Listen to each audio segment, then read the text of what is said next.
નમસ્કાર વિદ્યાર્થી મિત્રો તેમજ શિક્ષક મિત્રો. સીઈટી કોમન ટેસ્ટનું છેલ્લું પ્રશ્નપત્ર એટલે કે પ્રશ્નપત્ર એપ આજે રજૂ કરવા જઈ રહ્યા છે. તો મિત્રો ચાલો પ્રશ્ન નંબર 1 આપણે લઈએ. શ્રેણી પૂર્ણ કરો 1Z 2Y 3X. તો આગળ મિત્રો એના પછી છે એ બી જવાબ 4W આવે. પ્રશ્ન 2 છે, શ્રેણી પૂર્ણ કરો 6824, 6774 ખાલી જગ્યા અને એના પછી આવે છે 6674. મિત્રો અહીંયા બધા વચ્ચે 75નો ડિફરન્ટ છે. 6824 એના પછી છે એ ઓછા 6774. 4માંથી 4 જાય 0, 12માંથી 7 જાય તો 5, 8ને બદલે 7 વધ્યા 0, એટલે -50 આવે છે. તો અહીંયા પણ -50 કરતાં 6674માંથી -50 બાદ કરો તો 6774 ઓછા 50 એટલે 6724 જવાબ આવશે, જે મિત્રો બીમાં છે. પ્રશ્ન નંબર 3, આકૃતિમાં વધુમાં વધુ કેટલા ચોરસ આવે? હવે મિત્રો અહીંયા આવી રીતે છે એ આ એકબીજાને ઉપર ચોરસની જોડ ગોઠવેલી છે. એટલે પહેલાં પ્રથમ તો આની ફોર્મ્યુલા ગણીએ તો 2નો વર્ગ વત્તા 1નો વર્ગ એટલે કે 4 અને 5, 4 ને 1 5 થાય. તો આવી રીતે 3 ચોરસો છે જેમાં 4 ચોરસ હોય એટલે કુલ ચોરસ 15 થશે. પરંતુ આ બંને ચોરસ છે એ ડબલ વાર આવે છે. આ ચોરસ અને આ ચોરસ એ 2 વખત આવશે. એટલે એ 2 બાદ કરીએ તો મિત્રો 15માંથી 2 બાદ કરીએ તો જવાબ છે એ 13 આવશે. એટલે બી જવાબ થશે. ચાલો પ્રશ્ન નંબર 4, આકૃતિમાં વધુમાં વધુ કેટલા લંબચોરસ છે? હવે લંબચોરસ છે એની આપણે જે ફોર્મ્યુલા આપેલી છે કે અહીંયા લંબાઈમાં માનો કે આપણે ત્રણેયને જુદી જુદી રીતે ગણશું. આ ત્રણેય જૂથને અલગ અલગ રીતે ગણશું. અહીંયા 1, 2, 3 અને 4. તો 1 + 2 + 3 + 4 એટલે એનો જવાબ છે એ મિત્રો 10 થશે. 1 ને 2 3, 3 ને 3 6, 6 ને 4 10. અહીંયા 1 અને 2 એટલે એ 1 + 2 એટલે એ 3 થશે. આ પણ 3 થશે. એટલે કુલ મિત્રો 16 ચોરસ છે. પણ આમાં 16 ચોરસને ગણ્યા પછી મિત્રો 2 ચોરસ છે એ રહી જાય છે. ક્યાં રહી જાય છે? તો કે એકબીજાની સાથે સંલગ્ન હોય એટલે આ ચોરસ નવો બનશે.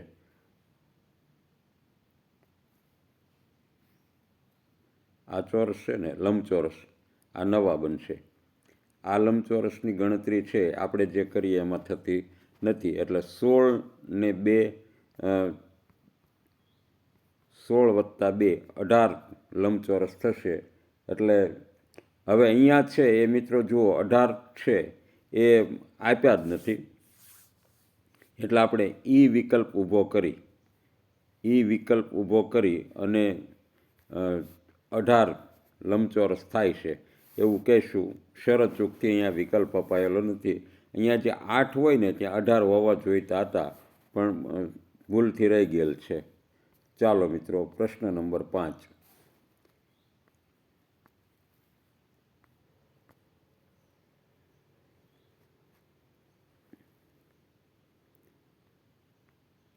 આકૃતિમાં વધુમાં વધુ કેટલા ત્રિકોણ છે તે જણાવો. હવે મિત્રો આની ફોર્મ્યુલા છે એ સહેજ કઠિન હોય એટલે આપણે ફોર્મ્યુલા તરફ નથી જતા. આપણે સીધા છે એ ત્રિકોણ છે એ ગણી લઈએ છીએ અને ત્રિકોણના આધારે છે એ તમને સમજાવવાનો પ્રયત્ન કરીશ. 1, 2, 3, 4, 5, 6, 7, 8 અને 9 ત્રિકોણ છે. એટલે જે અને એક મોટો ત્રિકોણ, એટલે જે નજરે દેખાય છે એવા આપણી સામે છે એ 10 ત્રિકોણ છે. હવે બીજું કે 10 ત્રિકોણને બાદ કરતા છે એ મિત્રો બાકીના કયા ત્રિકોણ બને? તો કે બીજા 3 ત્રિકોણ બને છે. તો એવા 3 ત્રિકોણ કયા તે આપણે જોઈશું. એક તો આ ત્રિકોણ બને છે, બીજો ત્રિકોણ છે એ આ બને છે, અને ત્રીજો ત્રિકોણ છે એ મિત્રો આ બને. એટલે આપણે આવા 3 ત્રિકોણ ઉમેરીએ તો 10 ને 3 13 આ જવાબ આવશે. પ્રશ્ન નંબર 6. આકૃતિમાં કેટલી સળંગ રેખા છે તે જણાવો. તો આપણે આપણી રીત પ્રમાણે આડી રેખા, તો મિત્રો આમાં આડી રેખા છે એ માત્ર એક જ છે, એટલે આડીમાં 1 લખશું. ઊભી રેખા, ઊભી રેખા કેટલી છે એનો અભ્યાસ કરીશું. તો આ 1, આ 2, આ 3 અને 4, ઊભી 4 રેખા છે. હવે ત્રાંસી રેખા છે એ ગણીશું. ત્રાંસી રેખા કઈ છે?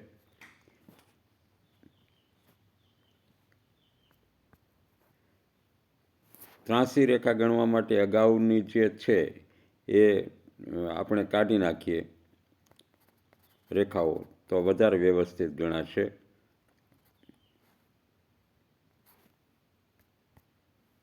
જો આ 1 અને 2, 3 અને 4, 5, 6, 7, 8, 9 અને 10, મિત્રો 10 છે એ ત્રાંસી રેખા થાય છે.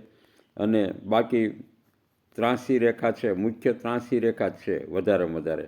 ત્રાંસી 10 રેખાઓ છે, આડી છે એ માત્ર 1 છે, અને ઊભી 1, 2, 3 અને 4, એટલે કુલ છે એ મિત્રો 15 રેખાઓ છે એ આપણને નજર સમક્ષ દેખાય છે, ત્રુટક ન હોય એવી. ચાલો મિત્રો પ્રશ્ન નંબર 7 તરફ.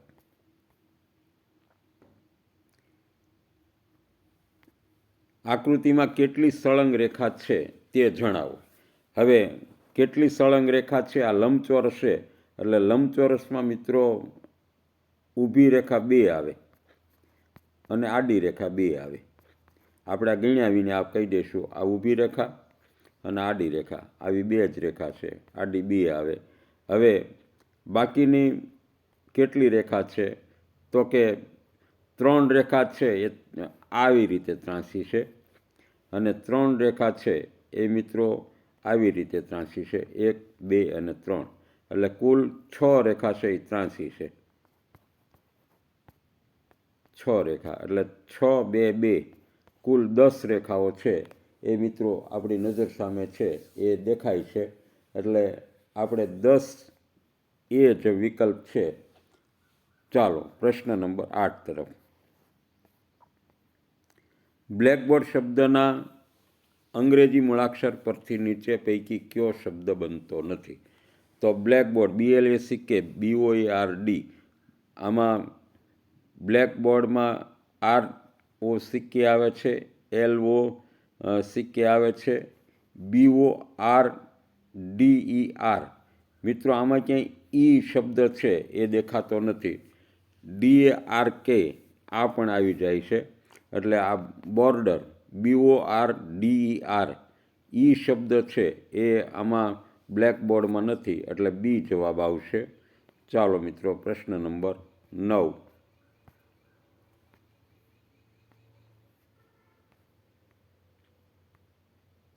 ઇન્ટરનેશનલ શબ્દના અંગ્રેજી મૂળાક્ષર પરથી નીચે પૈકી કયો શબ્દ બનતો નથી?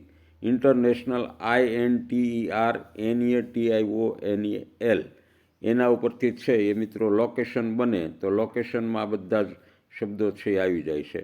રેશનલ છે RATIONL એ પણ બધા જ શબ્દો છે એ મિત્રો આવી જાય છે.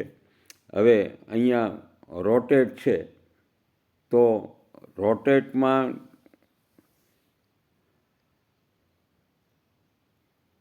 ROTATE આ પણ બધા શબ્દો મિત્રો આવી જાય છે.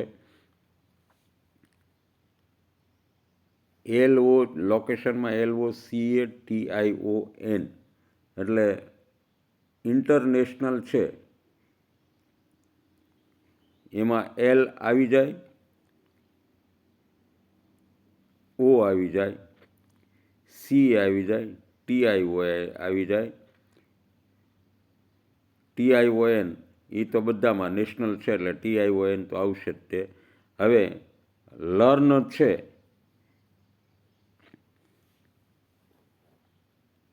ઇન્ટરનેશનલમાં જે સી છે ને, સી મિત્રો, કારણ કે લર્ન તો LEARN તો બધા જ આવે છે એટલે સીની આપણે તપાસ કરીએ તો INTERNATIONEL સી મિત્રો આમાં આવતો નથી એટલે વિકલ્પ એ જવાબ આવશે. પ્રશ્ન નંબર 10. અંગ્રેજી મૂળાક્ષરોનો સાચો ક્રમ ABCDના ક્રમ સાચો ABCD ક્રમ શોધો. એટલે આપણે એથી શરૂઆત કરવાનું. પહેલો એ આવે, પછી સી આવે, પછી એચ આવે, અને પછી આઈ આવે, અને પછી આર આવે. ACHIR તો ACHIR આવો સી વિકલ્પ આવે છે. તેને માન્ય કરી અને પ્રશ્ન નંબર 11 તરફ. અંગ્રેજી મૂળાક્ષરોનો સાચો ABCD ક્રમ છે એ શોધો. મિત્રો ડોંકી આપેલો છે તો ડોંકીને છે એ DONKEY. હવે પહેલો અક્ષર કયો આવશે તો ડી આવશે. ડી પછી ONK એમાંથી છે એ મિત્રો ઈ આવશે. હવે ઈ પછી છે એ કે આવશે, કે પછી NO આવશે અને છેલ્લે વાય આવશે. એટલે DEKNOY આવો વિકલ્પ એ છે.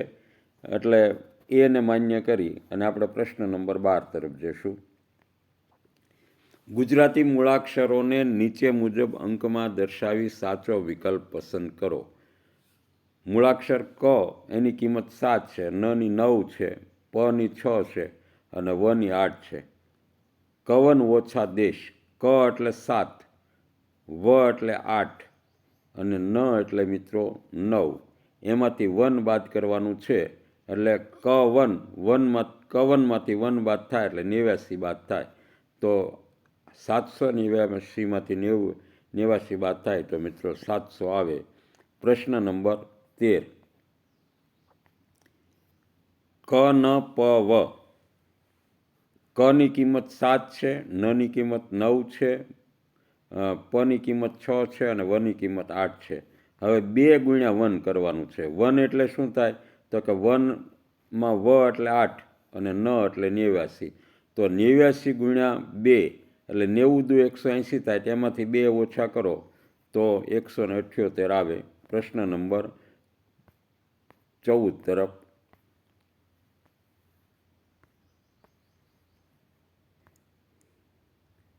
જુદી પડતી આકૃતિ શોધો. જુદી પડતી આકૃતિ શોધો. હવે મિત્રો અહીંયા ત્રિકોણ અને ચતુષ્કોણ છે. અહીંયા છે એ પંચકોણ અને ચતુષ્કોણ છે. અહીંયા ત્રિકોણ અને વર્તુળ છે. અહીંયા છે એ ચોરસ અને પંચકોણ છે. આપણે દરેક આકૃતિમાં જોઈએ છીએ જ્યાં જ્યાં વર્તુળની નિશાની આવે તેને આપણે અલગ ગણીએ છીએ. ચાલો મિત્રો પ્રશ્ન નંબર 15 તરફ. જુદી પડતી આકૃતિ શોધો. જો અહીંયા ચોરસમાં વિકર્ણ છે, બધામાં જ છે. પછી એક ઘાટું વર્તુળ છે અને એક ગુણાકારની નિશાની છે. આ ઘાટું વર્તુળ અને ગુણાકારની નિશાની છે એક વિકર્ણની આ સાઈડ છે અને એક વિકર્ણની આ સાઈડ છે. પણ આ બીમાં છે એ બંનેમાં એક બાજુ દેખાય છે એટલે બી જવાબ આવશે. પ્રશ્ન નંબર 16. ઈટ બરાબર VZW. ઈટ બરાબર VZW તો ડ્રિંક બરાબર કેટલા? હવે મિત્રો જો અહીંયા એ બરાબર છે એ ઝેડ લીધેલો છે એટલે એનો મતલબ પહેલો ક્રમ હોય તો તમારે છેલ્લો ક્રમ લેવાનો છે. અહીંયા ઈ 5મો ક્રમ છે તો છે ABCDE FG, ABCDEFG. તો જી છે, ઈ છે એ 5મો ક્રમ છે. કેટલામો ક્રમ છે? 5મો ક્રમ છે. તો NOPQRSTUVWXY અને ઝેડ આ પણ 5મા ક્રમે છે. વી પણ 5મા ક્રમે છે. અને ટી છે તો એને બદલે જી લીધેલો છે. ટી છે એ 7મા ક્રમે છે. તો અહીંયા જી પણ ABCDમાંથી 7મા ક્રમે છે. ABCDEFGHIJKL અને એમ. આપણે ડ્રિંકમાં આ બધા જ અક્ષરોની જરૂર પડશે. એટલે ડી છે, ડી બરાબર લેવાનો છે આપણે. અહીંયા ચોથો અક્ષર છે તો અહીંયા ચોથો અક્ષર છેલ્લેથી લેવાનો મિત્રો, ડબલ્યુ આવશે. શું આવશે? ડબલ્યુ. આર છે એ કેટલામો અક્ષર છે? તો કે આર 14, 15, 16, NOP પછી ક્યુ 14, 15, 16, 17 અને 18, 18મો અક્ષર છે. તો આ બાજુથી છે એ આપણે છેલ્લેથી 18મો અક્ષર લેશું.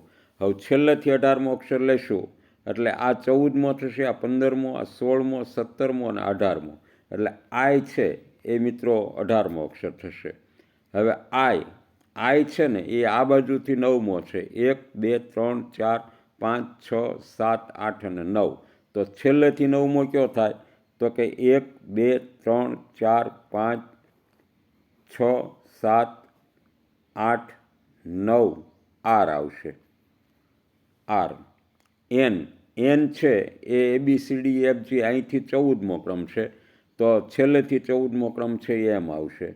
તો WIRM અને છેલ્લે કે છે એ આ બાજુથી મિત્રો 11મો ક્રમ થાય. તો છેલ્લેથી 11મો ક્રમ છે એ મિત્રો પી થશે. તો WIRMP આવો શબ્દ WIRMP આ વિકલ્પ 1 છે. એટલે આપણે વિકલ્પ 1ને જવાબ તરીકે માન્ય કરી અને આગળ વધીશું. WIRMP. આ DRINK એ થોડું ઝીણવટથી કોડિંગ કરજો અને ત્યાંમાંથી માર્ક જવાની શક્યતા રહે. ચાલો હવે મિત્રો અહીંયા AZBYCX અને DW. એ પહેલો તો ઝેડ જમણી બાજુથી પહેલો, ઝેડ અથવા તો છેલ્લો. બી ડાબી બાજુથી પહેલો તો વાય જમણી બાજુથી બીજો. સી ડાબી બાજુથી ત્રીજો તો એક્સ જમણી બાજુથી ત્રીજો. ડી એ ડાબી બાજુથી ચોથો તો ડબલ્યુ છે એ જમણી બાજુથી ચોથો.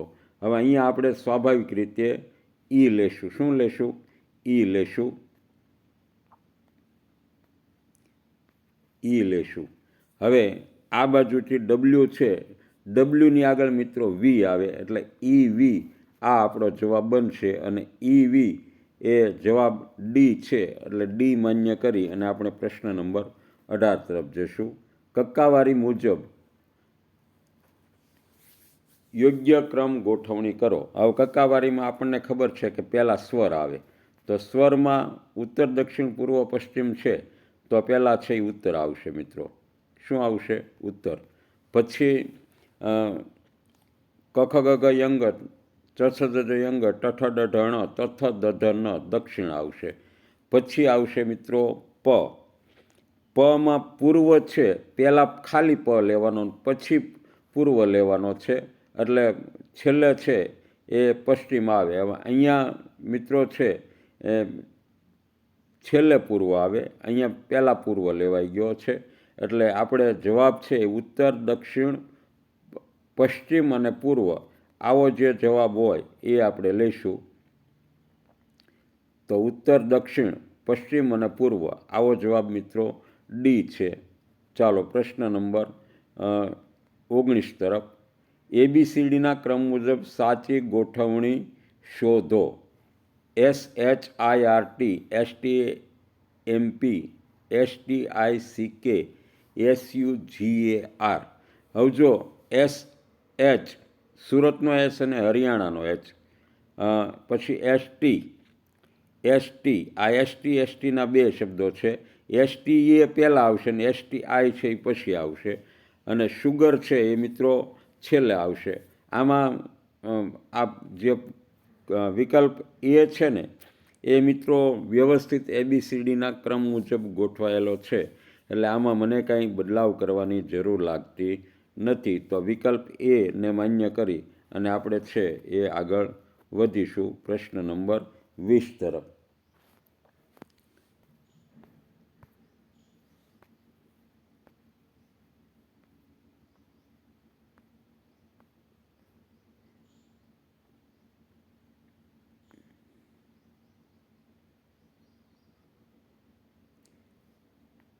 પ્રશ્ન 20 એવું કહે છે કે પ્રશ્ન નંબર 20, 21 અને 22માં આપેલા શબ્દોમાંથી અલગ પડતો શબ્દ શોધો. ચમચી, પ્યાલો, વાટકી આ ત્રણે છે એ મિત્રો જમવાના સાધનો છે. દડો એમાંથી જુદો પડે છે એટલે ડી દડો આપણે જવાબ આપીશું. AADDXXMM એકદમ સરળ છે એ છે. સ્મોલ લેટર અને કેપિટલ લેટર લીધા છે. તો અહીંયા AADDXXXY છે, એટલે આ જવાબ છે એ અલગ પડશે. આ ડીડી છે, MM છે, અને આ ચારમાંથી છે એ મિત્રો XY છે એ જુદું પડે છે. 3 કેપિટલ અને સ્મોલ લેટર હોય એટલે XY જવાબ આવશે આપણો. ચાલો હવે પ્રશ્ન નંબર 22, સેકન્ડ, મિનિટ, ઘડિયાળ અને કલાક. આમ પહેલી નજરે જોઈને તો આ બધા એક જ સરખા એક જ જૂથના શબ્દો લાગે, પણ સેકન્ડ, મિનિટ અને કલાકમાં સમય ગણાય. ઘડિયાળમાં સમય જોઈ શકાય પણ ઘડિયાળમાં તેને માપી ન શકાય. સમયનું માપન સેકન્ડ, મિનિટ અને કલાકમાં થાય, એટલે સી વિકલ્પ છે એ અલગ પડશે આપણા માટે. પ્રશ્ન નંબર 23. નીચેના પ્રશ્ન નંબર 23 અને 24માં શરૂઆતના બે પદ વચ્ચે રહેલ સંબંધને સમજી બાકીના બે પદ વચ્ચે એવો સંબંધ રચાય તે રીતે ખાલી જગ્યાનું પદ આપેલ વિકલ્પમાંથી પસંદ કરો. જો અહીંયા મિત્રો 10, 20, જેમ 30 અને અહીંયા તમારા માટે મોટામાં મોટો કોયડો આપ્યો છે. અહીંયા 10માં 10 ઉમેરો તો પણ 20 થાય અને 10ના 2 ગણા પણ 20 થાય. તો અહીંયા શું કરવું? 30માં છે એ 10 ઉમેરો તો 40 થાય અને 30ના બમણા છે એ 60 થાય. એટલે બેમાંથી કયો પ્રશ્નનો જવાબ આપવો? અહીંયા રીતસર રીતે બે પદ વચ્ચે જે સંબંધ છે, હવે બે પદ વચ્ચે સંબંધ તો બંને રીતે રચાય છે એટલે તમે ના પણ ન પાડી શકો, પણ વચ્ચે જેમની નિશાની હોય, ખાલી એમના પદો આપ્યા હોત તો આપણે છે એ 40 મૂકે. અહીંયા અંત્યપદોનો ગુણાકાર 10 અને છેલ્લે આવે મધ્યપદો થાય 20 અને 30. આ મધ્યપદોનો ગુણાકાર તો 20 અને 30નો ગુણાકાર છે મિત્રો 600 થાય. તો 10 અને 40નો ગુણાકાર 600 ન થાય, 10 અને 60નો ગુણાકાર 600 થાય. એટલે હવે આપણે અહીંયા તર્કશક્તિનો પ્રશ્ન હોવા છતાં આપણે ગણિત ઉપર જ જવું પડે કે ગણિતમાં મધ્યપદોનો ગુણાકાર બરાબર અંત્યપદોનો ગુણાકાર થાય, એટલે આપણે જવાબ તરીકે છે એ 60 જ સ્વીકારવો પડે. ચાલો મિત્રો પ્રશ્ન નંબર 60 સ્વીકારી અને 24 તરફ જઈએ.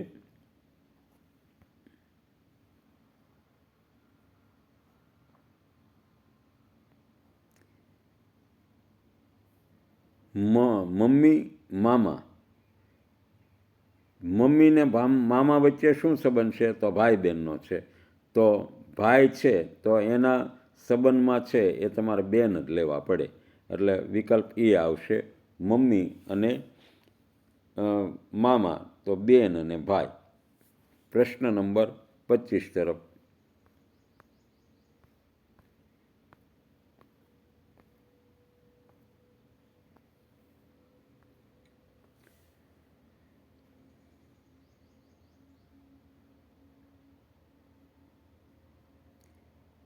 દર્પણ આકૃતિ શોધો.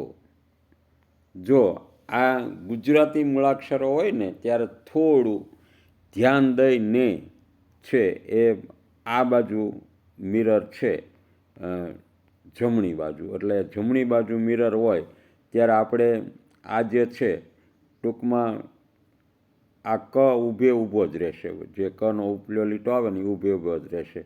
પછી શું થાય તો કે આ જે છે એ આમ જ અંકારવાનો રહેશે.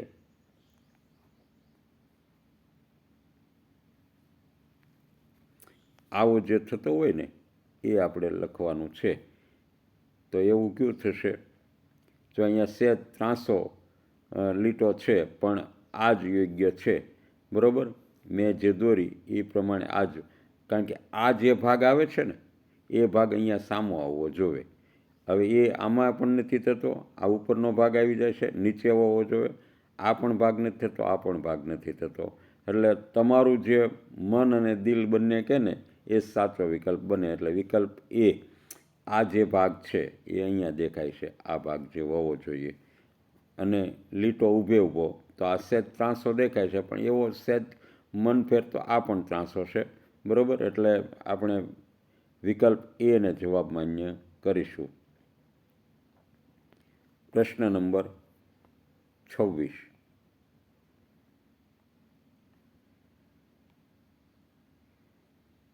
જો મંદિર છે અને મંદિરની અંદર 9T લખેલું છે. હવે આપણને અંગ્રેજી મૂળાક્ષરમાં ખબર છે ટી એનો એ જ રહે, પણ ટી કઈ બાજુ રહે? ટી અહીંયા આમાં છે, પ્રતિબિંબ છે એ ઉલટું પડે, ઊંધું નથી પડતું, એ ખાસ ખ્યાલ રાખજો. સાઈડમાં પ્રતિબિંબ હોય કે મિરર હોય ત્યારે પ્રતિબિંબ ઉલટું પડે છે. ઉલટું અને ઊંધું એમાં ફરક છે. એટલે ઉલટું કરવા માટે ટી છે, એચ છે, અમુક અક્ષરો છે એ અંગ્રેજીમાં બદલતા જ નથી, એ આપણા ધ્યાનમાં છે. તો ટી પહેલો હોવો જોઈએ. તો ટી પહેલો કયો છે? આમાં ટી પહેલો નથી. ઓળખવા માટે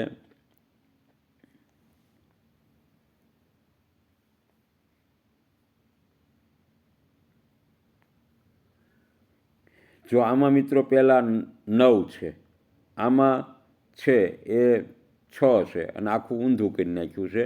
આ છે ને એ નીચે મિરર હોય જળ પ્રતિબિંબ જેવું કરી નાખ્યું છે. આમાં ટી છે પણ 9નું પિક્ચર છે એ ઊંધું પડતું નથી. અને ધજા છે એ આમની આમ રહે, તો આમ ધજા ન રહે મિત્રો. ધજા છે ને એ આમ છે એટલે એની ધાર છે એ આ બાજુ જ આવવી જોઈએ, આમ ધજા થવી જોઈએ. તો ટી અને 9 છે ને એ મિત્રો ઊંધા થવા જોઈએ. આ 9 છે તો એના બદલે આમ 9 થવા જોઈએ. અને આમ 9 છે, સોરી, તો કેવા થવા જોઈએ? આમ 9 થવા જોઈએ. અને એ ડી આકૃતિ છે એ ધજા પણ એવી રીતે બતાવે છે ઉલટી, અને 9ને પણ ઉલટા બતાવે છે. ટીમાં તો કોઈ ફેરફાર થાય નહીં. ખાલી ટી ઉપરથી તમે માર્કિંગ કરી નાખો ને તોય આમાં જવાબ છે એ મિત્રો ટી અને ધજા બેનો આધાર લ્યો તો સી ન આવે. આ ધજા ઉલટી થવી જોઈએ તો ડી જ જવાબ આવશે. પ્રશ્ન નંબર 27 તરફ.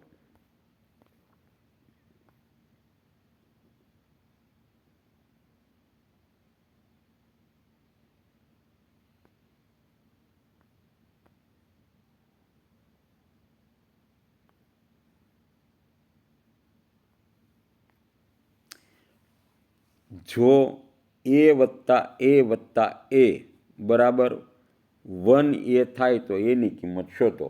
હવે અહીંયા 3 વખત A+A+A 3 વખત A આવે અને જવાબ છે 1A આવે, તો એનો મતલબ જો આને 1+1+1 કરીએ તો 3 જવાબ આવે. 2 અંકવાળો જવાબ આવવો જોઈએ અને એકમનો અંક છે એનો એ જ રહેવો જોઈએ.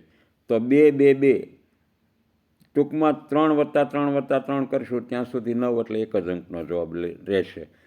4 કરીએ તો 4 4 4 તો 4 તેરી 12, અથવા તો 4 ને 4 8, 8 ને 4 12. તો અહીંયા આની કિંમત આપણે એની 4 લઈએ તો આ એની કિંમત છે એ 2 ન થાય.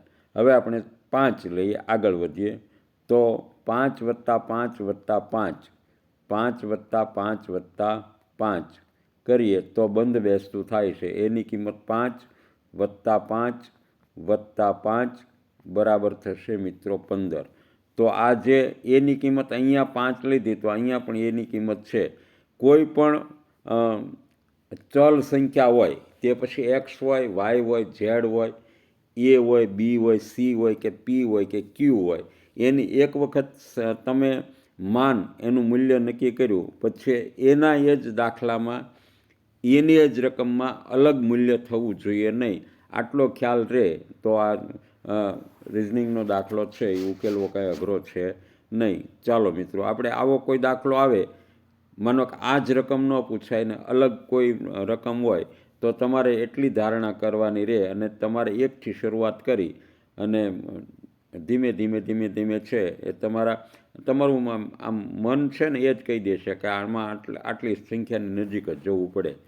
ચાલો, પ્રશ્ન નંબર 28. એક ચોરસ કાગળનો એક ખૂણો કાતરથી કાપતા રચનામાં કેટલા ખૂણા બને? હવે એક ચોરસનો ટુકડો છે. કેવો છે? એક ચોરસનો ટુકડો છે અને એને આપણે કાતરથી છે અહીંથી કાપી નાખવાનો છે. એટલે માનો કે આટલો ભાગ છે એ અલગ થઈ જાય છે. તો અહીંયા આ ચોરસના 4 ખૂણા હતા. આ 3 ખૂણા તો એના એ સલામત જ રહેશે, પણ આ કાતરથી કાપી લેતા 2 ખૂણા બનશે એટલે એક ખૂણો વધશે એટલે કુલ 5 ખૂણા બનશે. કેટલા બનશે? 5 ખૂણા બનશે. ચાલો, પ્રશ્ન નંબર 29. તાર્કિક રીતે ચડતા ક્રમમાં ગોઠવો. તાર્કિક રીતે ચડતા ક્રમમાં ગોઠવો. હાથી, ગધેડો, ઘોડો અને કૂતરો. તો એમાં સૌથી નાનું શું હોય મિત્રો? કૂતરો. તો 4. એનાથી મોટું કોણ? ઘોડો કે ગધેડો? તો ગધેડો મિત્રો નાનો હોય છે એટલે 2. વજન અને સાઇઝ કદની દૃષ્ટિએ ઘોડો 3જા નંબરે અને સૌથી મોટો હાથી હોય છે. 4, 2, 3, 1 આવો વિકલ્પ બી જવાબ છે. હવે પ્રશ્ન નંબર 31 તરફ. તાર્કિક રીતે ચડતા ક્રમમાં ગોઠવો. તિજોરી, બેડ, ટેબલ અને ખુરશી. તો એમાં સૌથી નાનું છે એ મિત્રો બેટ હશે. બેટ કદાચ ખુરશી કરતાં હાઇટમાં વધી જાય પણ આપણે એનું સાથોસાથ એરિયા પણ જોવાનો છે એટલે આપણે પ્રથમ છે એ બેટ લઈશું, બીજા નંબરે છે એ ખુરશી લઈશું, ત્રીજા નંબરે છે એ ટેબલ લઈશું અને ચોથા નંબરે છે એ તિજોરી લઈશું. તો 2, 4, 3, 1 આવો વિકલ્પ છે એ મિત્રો સી છે. હવે પ્રશ્ન નંબર 31 તરફ જઈએ. આકૃતિને આધારે છાંયાંકિત ભાગનું ક્ષેત્રફળ કેટલું થશે? જો મિત્રો, અહીંયા લંબચોરસ એક આપેલો છે. લંબચોરસના બંને ખૂણા છે એ છાંયાંકિત કરેલા નથી અને એનું માપ છે 4/2. આવા ત્રિકોણ બને છે. અહીંયા સામેનું માપ આપ્યું નથી પણ ત્રિકોણનું ક્ષેત્રફળ છે એ શોધવા માટે કાંઈ તમારે સામેની બાજુનું માપનું જરૂર નથી. આને તમે પાયો ધારી લો અને આને વેધ ધારી લો એટલે ત્રિકોણનું ક્ષેત્રફળ છે 1/2 એને ગુણ્યા પાયો ગુણ્યા વેધ અથવા તો લંબાઈ ગુણ્યા ઊંચાઈ BH આવું સૂત્ર બને છે. હવે આ બંને ત્રિકોણનું ક્ષેત્રફળ છે એ બાદ કરી નાખવાનું રહે. હવે 2 ત્રિકોણનું ક્ષેત્રફળ તમે શોધો અને બંને 2 સેન્ટીમીટર 4 સેન્ટીમીટર હોય તો એ એક માપ શોધી નાખો ને તો પણ એ યોગ્ય થાય. એટલે સૌ પ્રથમ તો તમારે શું કરવું પડશે? તો કે પ્રથમ છે એ લંબચોરસનું આખા લંબચોરસનું માપ શોધવું પડે. તો આ 7 સેન્ટીમીટર છે અને આ 4 સેન્ટીમીટર છે અને આ 2 ને 2 4 છે. જો અહીંયા માપ નથી આપ્યું પણ અહીંયા આ 2 સેન્ટીમીટર છે અને આ 2 સેન્ટીમીટર છે એટલે પહોળાઈ છે એ 4 સેન્ટીમીટર થાય અને લંબાઈ એની 11 સેન્ટીમીટર નક્કી થાય છે. 11 એને ગુણ્યા 4 તો 11 ચોક 44. આ લંબચોરસનું ક્ષેત્રફળ છે એ મિત્રો 44 સ્ક્વેર સેન્ટીમીટર થાય. હવે બે ત્રિકોણનું ક્ષેત્રફળ શોધવાનું છે, એટલે એક ત્રિકોણનું ક્ષેત્રફળ શોધી અને એનું બમણા કરી નાખશું. 1/2 એને ગુણ્યા બી એટલે અહીંયા છે પહોળાઈ કેટલી છે તો કે 2 છે, અને ઊંચાઈ કેટલી છે તો કે 4 છે. એટલે 2 એ 2 ઉડી ગયા, 4 વધશે, એટલે એક ત્રિકોણનું ક્ષેત્રફળ છે એ 4 થાય, તો એવા બે ત્રિકોણનું ક્ષેત્રફળ 4 દુને 8 થશે. 44માંથી તમે 8 બાદ કરો, 44માંથી 8 બાદ કરો તો તે છાંયાંકિત અથવા તો રેખાંકિત ભાગનું છે એ વર્ગમૂળ થશે. એટલે 44 ઓછા 8 ઇઝ ઇક્વલ ટુ 36, અને 36 ચોરસ સેન્ટીમીટર આવો જવાબ છે એ મિત્રો આપણને ડી આપેલો છે. એટલે ડી જવાબ માન્ય કરી પ્રશ્ન નંબર 32 તરફ. 68 વત્તા 68 વત્તા 68 વત્તા 68, 4 વખત 68નો પુનરાવર્તિત સરવાળો થાય. ઓછા 63 ઓછા 63 ઓછા 63, 4 વખત. આવો દાખલો એક મેં આવ્યો હતો ત્યારે તમને વાત કરી હતી કે 68 ઓછા 3 એટલે કેટલા થાય મિત્રો? 5 થાય. 68માંથી 63 બાદ કરો તો આ બંનેને ચેકતા વત્તા 5 વધે, વત્તા 5. 68 ઓછા 63 વત્તા 5, 68 63 ઓછા 63 વત્તા 5, 68 ઓછા 63 વત્તા 5, 5 વત્તા 5 વત્તા 5, એટલે 4 વખત છે, 1 2 3 અને 4 વખત 5 આવે. શું આવે? 4 વખત 5. એટલે આપણે ચોરસમાં છે એ શું આવશે? ચોરસમાં 5 આવશે. ચાલો મિત્રો પ્રશ્ન નંબર 33 તરફ. જો આ મિત્રો માત્ર ને માત્ર તમારા તાર્કિક શક્તિ તમારામાં કેટલી છે, અહીંયા 1000 છે. 100 ગુણ્યા 27 ગુણ્યા 5 ગુણ્યા 2 ઇઝ ઇક્વલ ટુ ખાલી જગ્યા છોડી અને 1000 કરવાના છે. તો મને આમાં સીધા 1000 દેખાય છે, તમને પણ 1000 દેખાવા જોઈએ. જેમ અર્જુનને પક્ષીની આંખ દેખાય એમ અહીંયા 1000 જોયા પછી તમને પણ 1000 દેખાવા જોઈએ. કારણ કે ગુણાકારમાં જૂથનો ગુણધર્મ મેં વારંવાર કીધેલો છે કે 4 આંકડા હોય, 5 આંકડા હોય, 4 સંખ્યા હોય, 5 સંખ્યા હોય કે 10 સંખ્યા હોય, તમે એમાંથી ગમે એને પ્રથમ છે એ ટાર્ગેટ કરી અને એનો ગુણાકાર કરી શકો તો 5 દુ મિત્રો 10 થાય, અને 10 ગુણ્યા 10, 10 ગુણ્યા 100 ગુણ્યા 10 એટલે એ મિત્રો 1000 થાય. આ શૂન્યવાળા ગુણાકાર તમને ફટાફટ આવડવા જોઈએ. 1 1 1 અને આ 2 અને 1 3 શૂન્ય ચડી એટલે 1000 થઈ ગયા. હવે તો 1000ના ગુણાકારમાં શું આવે તો કે 1000ના ગુણાકારમાં જે 27 વધે છે એ જ આવે, એટલે બી 27 આપણો જવાબ થશે. પ્રશ્ન નંબર 33.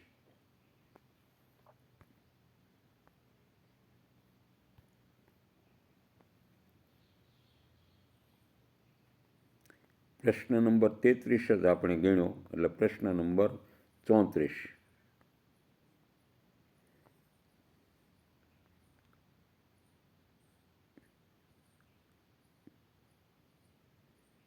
100 ગુણ્યા 560 ખાલી જગ્યા 100 ગુણ્યા ચોરસ એટલે ઇઝ ઇક્વલ ટુ 560 હોય તો આ સ્ક્વેર જે ચોરસ છે ને એની કિંમત લખવાની છે.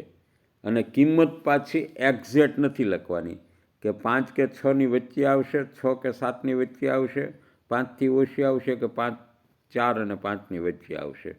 હવે મિત્રો તમારું આને ન ગણતા આવડે ને તો તમારે શું કરવાનું? 100 ગુણ્યા આ જે ચોરસ છે એને બદલે એક્સ લઈ લો, ઇઝ ઇક્વલ ટુ 560. બરાબર? હવે આને એક્સને સૂત્રનો કરતા બનાવો તો 560 એના છેદમાં 100, શૂન્ય શૂન્ય ઉડી ગઈ. આ શૂન્ય હવે દશાંશ અપૂર્ણાંક રહેવા દેવાનો છે, કારણ કે છેદ ઉડે એમ નથી, બરાબર. તો એક્સની કિંમત શું થાય? છેદમાં 10 હોય, 10 કે 10નો ઘાતાંક હોય, એટલે એમાં જેટલા શૂન્યો હોય ને એટલા જમણી બાજુથી દશાંશ સ્થળો કાપી અને તમારે છે એ પોઈન્ટ મૂકવાનો હોય, તો 5.6 થાય. હવે 5.6નું મૂલ્ય કેટલું થાય? તો કે 5 અને 6ની વચ્ચે થાય. આટલું. આ માત્ર ને માત્ર તમારી ચોકસાઈ અથવા અનુમાન શક્તિ ઉપર છે, તર્ક શક્તિ ઉપરનો દાખલો છે, ગણિત હોવા છતાં. ચાલો મિત્રો, પ્રશ્ન નંબર 35 તરફ. 3/8 ઇઝ ઇક્વલ ટુ અંશ ખાલી જગ્યા છે અને છેદમાં 56 લખ્યા છે. તો અહીંયા અંશમાં માનો કે ચોરસ હોય તો ચોરસમાં કઈ સંખ્યા આવે? હવે આ વાત તમને દ્રઢ કરાવેલી છે, ખાસ કરીને મારા વિદ્યાર્થીઓને જે મારી આગળથી તાલીમ લઈ ગયા, કે ગુણાકારમાં એક તટસ્થ સંખ્યા છે, એટલે કોઈ પણ અપૂર્ણાંક હોય એનો સમ અપૂર્ણાંક શોધવો હોય તો એનું રૂપ બદલાય પણ મૂલ્ય ન બદલાય. એના માટે કોઈ પણ સંખ્યાને ગુણાકાર વિશે એક તટસ્થ સંખ્યા, કોઈ પણ સંખ્યાને તમે એક સાથે ગુણો એટલે જવાબ તેનો તે જ રહે, એનું મૂલ્ય બદલાય નહીં, આ રૂપ બદલાઈ જાય. તો 3/8ને કેટલા સાથે ગુણીએ? તો મિત્રો છેદમાં 56 આવે. 3/8 એને ગુણ્યા કોઈ એવી સંખ્યા કરવાની છે કે બરાબર છેદમાં 56 આવે, બરાબર. તો 8 ને 7 સાથે ગુણવાના રહે. જો છેદને 7 સાથે ગુણીએ તો મિત્રો અંશને 7 સાથે ગુણવા જ પડે, તો જ 7/7 ઇઝ ઇક્વલ ટુ 1 આવો જવાબ થાય. એટલે તમે 8 + 7 56 કર્યા તો 8 × 7 56 કર્યા તો 3 × 7 આ 21 થશે. એટલે જવાબમાં છે એ મિત્રો 21 આવે અને તે સી જવાબ છે. ચાલો મિત્રો, 36મો દાખલો. નીચે પૈકી કયો અપૂર્ણાંક બાકીનાઓ પૈકી અલગ છે? તો અહીંયા જો મિત્રો 1, 2 ને 3 ભાગ છે અને 3 ભાગ પૈકી એક ભાગ છે. કુલ ભાગ છે ને એ મિત્રો છેદ બને, એમાંથી છાંયાંકિત ભાગ અથવા તો રેખાંકિત ભાગ 1 છે, એટલે 1/3 બને. આ છે એ 1/4 છે. હવે આ કેટલા છે? તો કે 1, 2, 3, 3, 4, 5, 6, 7, 8, 9. 9 ભાગમાંથી છે એ મિત્રો કુલ ભાગ 9, 9માંથી 3 છે એ છાંયાંકિત છે, એટલે 3 તેરી 9, એટલે આ પણ 1/3 બને. જો આ 1/4 થયો, આ 1/3 થયો, આ ત્રીજો સી વિકલ્પ પણ 1/3 થયો, એટલે એ ખાસ ખ્યાલ રહે. હવે અહીંયા 1, 2, 3, 4, 5 અને 6 ભાગ છે અને એમાંથી 2 છાંયાંકિત છે, 2/6. તો 2 × 2 2 તેરી 6, 1/3, 1/3, 1/3, 1/3 અને અહીંયા 1/4 બી વિકલ્પમાં. એટલે આપણો જવાબ છે એ મિત્રો અલગ પડતો જવાબ બી 1/4 થશે. કાટખૂણો કઈ આકૃતિમાં છે? તો કાટખૂણો મિત્રો એલ આકારનો હોય એટલે તમારી નજર સામે દેખાઈ જાય કે જ્યાં ચોરસ હોય કે લંબચોરસ હોય, ચોરસ અને લંબચોરસમાં કાટખૂણો ફરજિયાત હોય. એ પાછો છે એ તમને ચતુષ્કોણ હોય એને 4 બાજુને 4 ખૂણા હોય, પણ ચતુષ્કોણમાં છે એ મિત્રો કાટખૂણો હોતો નથી. ચતુષ્કોણ જુદો અને ચોરસ જુદો. એટલે જેને ચોરસની વ્યાખ્યા જ એવી બને કે જેને 4 બાજુ સમાન હોય અને 4 ખૂણા સમાન હોય, 90 કાટખૂણા હોય, એને જ મિત્રો ચોરસ કહેવાય. એટલે કાટખૂણો ચોરસમાં જ આવે. ચાલો, આવું પ્રાથમિક જ્ઞાન લીધા પછી આપણે પ્રશ્ન નંબર 38 તરફ જઈએ. એક બોક્સમાં 20 કેરી સમાય. કેટલી સમાય? 20 કેરી સમાય છે. તો 1 ટન કેરી માટે કેટલા બોક્સની જરૂર પડે? હવે જો અહીં 20 કિલોગ્રામ છે ને અહીંયા 1 ટન છે, તો 1 ટન બરાબર છે એ મિત્રો 1000 કેજી થાય, 1000 કિલોગ્રામ થાય. તો એક બોક્સમાં 20 કિલોગ્રામ કેરી સમાય તો 1 ટન કેરી માટે કેટલા બોક્સની જરૂર પડે? તો એને 20 વડે ભાગી નાખો તો મિત્રો 50 બોક્સની જરૂર પડે, અને 50 બોક્સ એ પહેલો એ જ વિકલ્પમાં આવે છે. પ્રશ્ન નંબર 39. 6 કલાક એ દિવસનો કેટલામો ભાગ છે? દિવસ એટલે 24 કલાક. 6 કલાક છે એ 6 ચોક 24, 1/4 છે એટલે ચોથો ભાગ ગણાય. પ્રશ્ન નંબર 40. 1 થી 100માં 5 અને 10 વડે ભાગી શકાય તેવી સંખ્યાઓ કેટલી? જો 5 વડે ભાંગી શકાય ને એને 10 વડે ન ભાંગી શકાય, પણ 10 વડે ભાંગી શકાય ને એને 5 વડે ભાંગી શકાય. તો આપણે 5ને નજરઅંદાજ કરીને 10 વડે કેટલી 1થી 100 સુધીની સંખ્યાને ભાંગી શકાય? તો 10ની ચાવી યાદ કરવાની કે જે સંખ્યાના એકમમાં 0 હોય તેવી સંખ્યાને છે એ 10 વડે નિશેષ ભાગી શકાય છે. તો આવી 10 એકમમાં 0 આવતી હોય એવી સંખ્યા કેટલી છે? તો એવી આપણને ખબર છે કે દરેક લાઇનના છેડે આવતી સંખ્યા, અથવા તો 10 એકાનો ઘડિયો 10ના આવીએ 10, 20, 30, 40, 50 ... છેલ્લે આવે 100. 1થી 100 સુધીમાં છે એ મિત્રો આવી 10 સંખ્યા આવશે. કેટલી સંખ્યા આવશે? 10 સંખ્યાઓ આવશે. આપણો જવાબ છે એ વિકલ્પ બી, 10 જવાબ આવશે. ચાલો, પ્રશ્ન નંબર 41.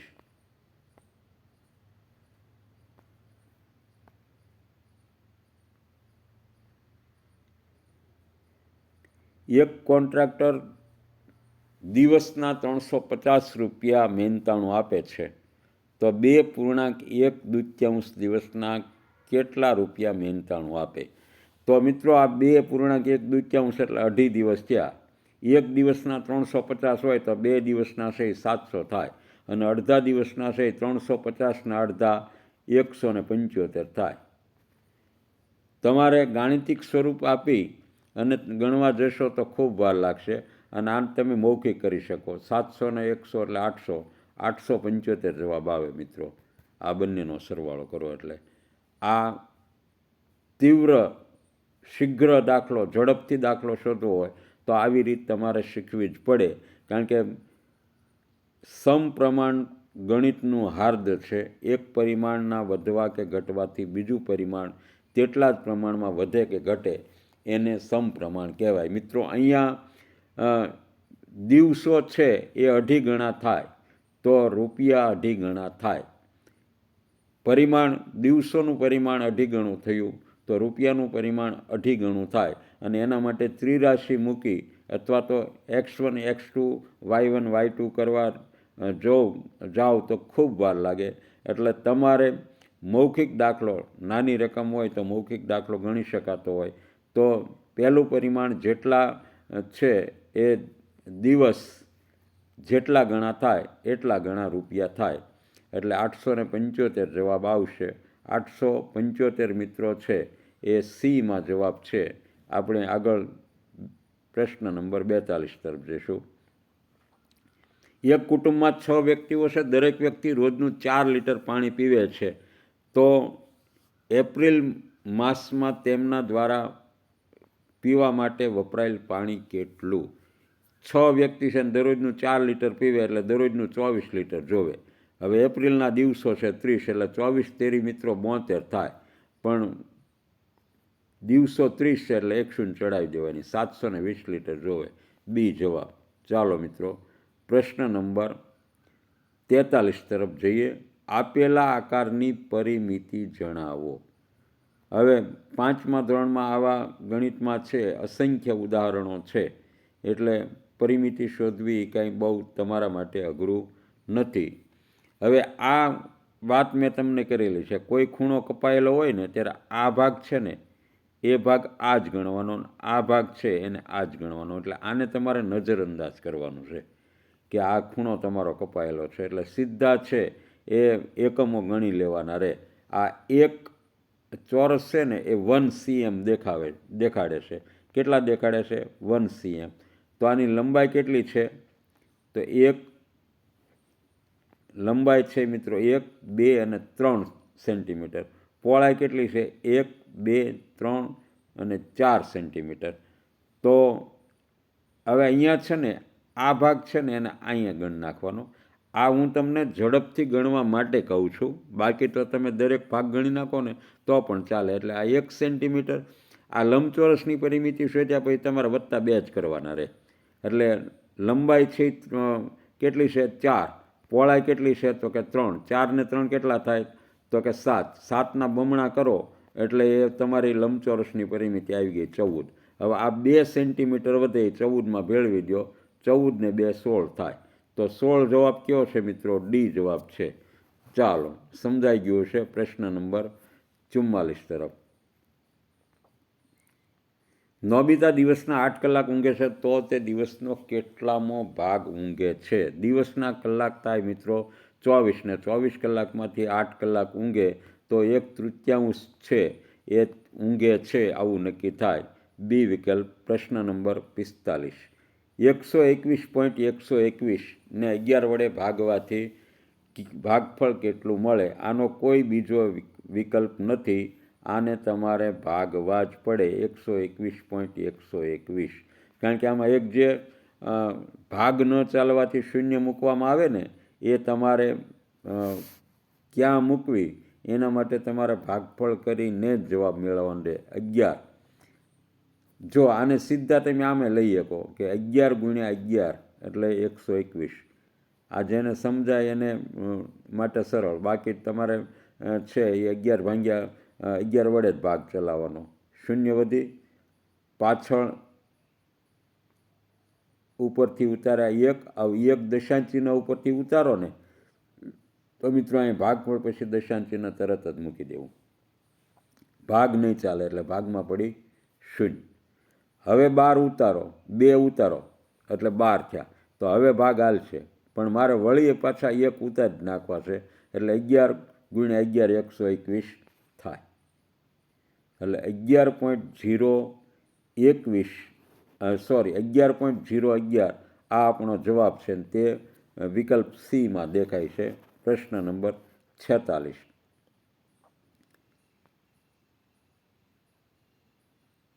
ઘડિયાળના એક સેલ પર આયુષ 72 કલાક. જો એક્સપાયરી ડેટને બદલે આ 72 કલાક ઘડિયાળ ચાલે આવું લખ્યું છે, બરાબર.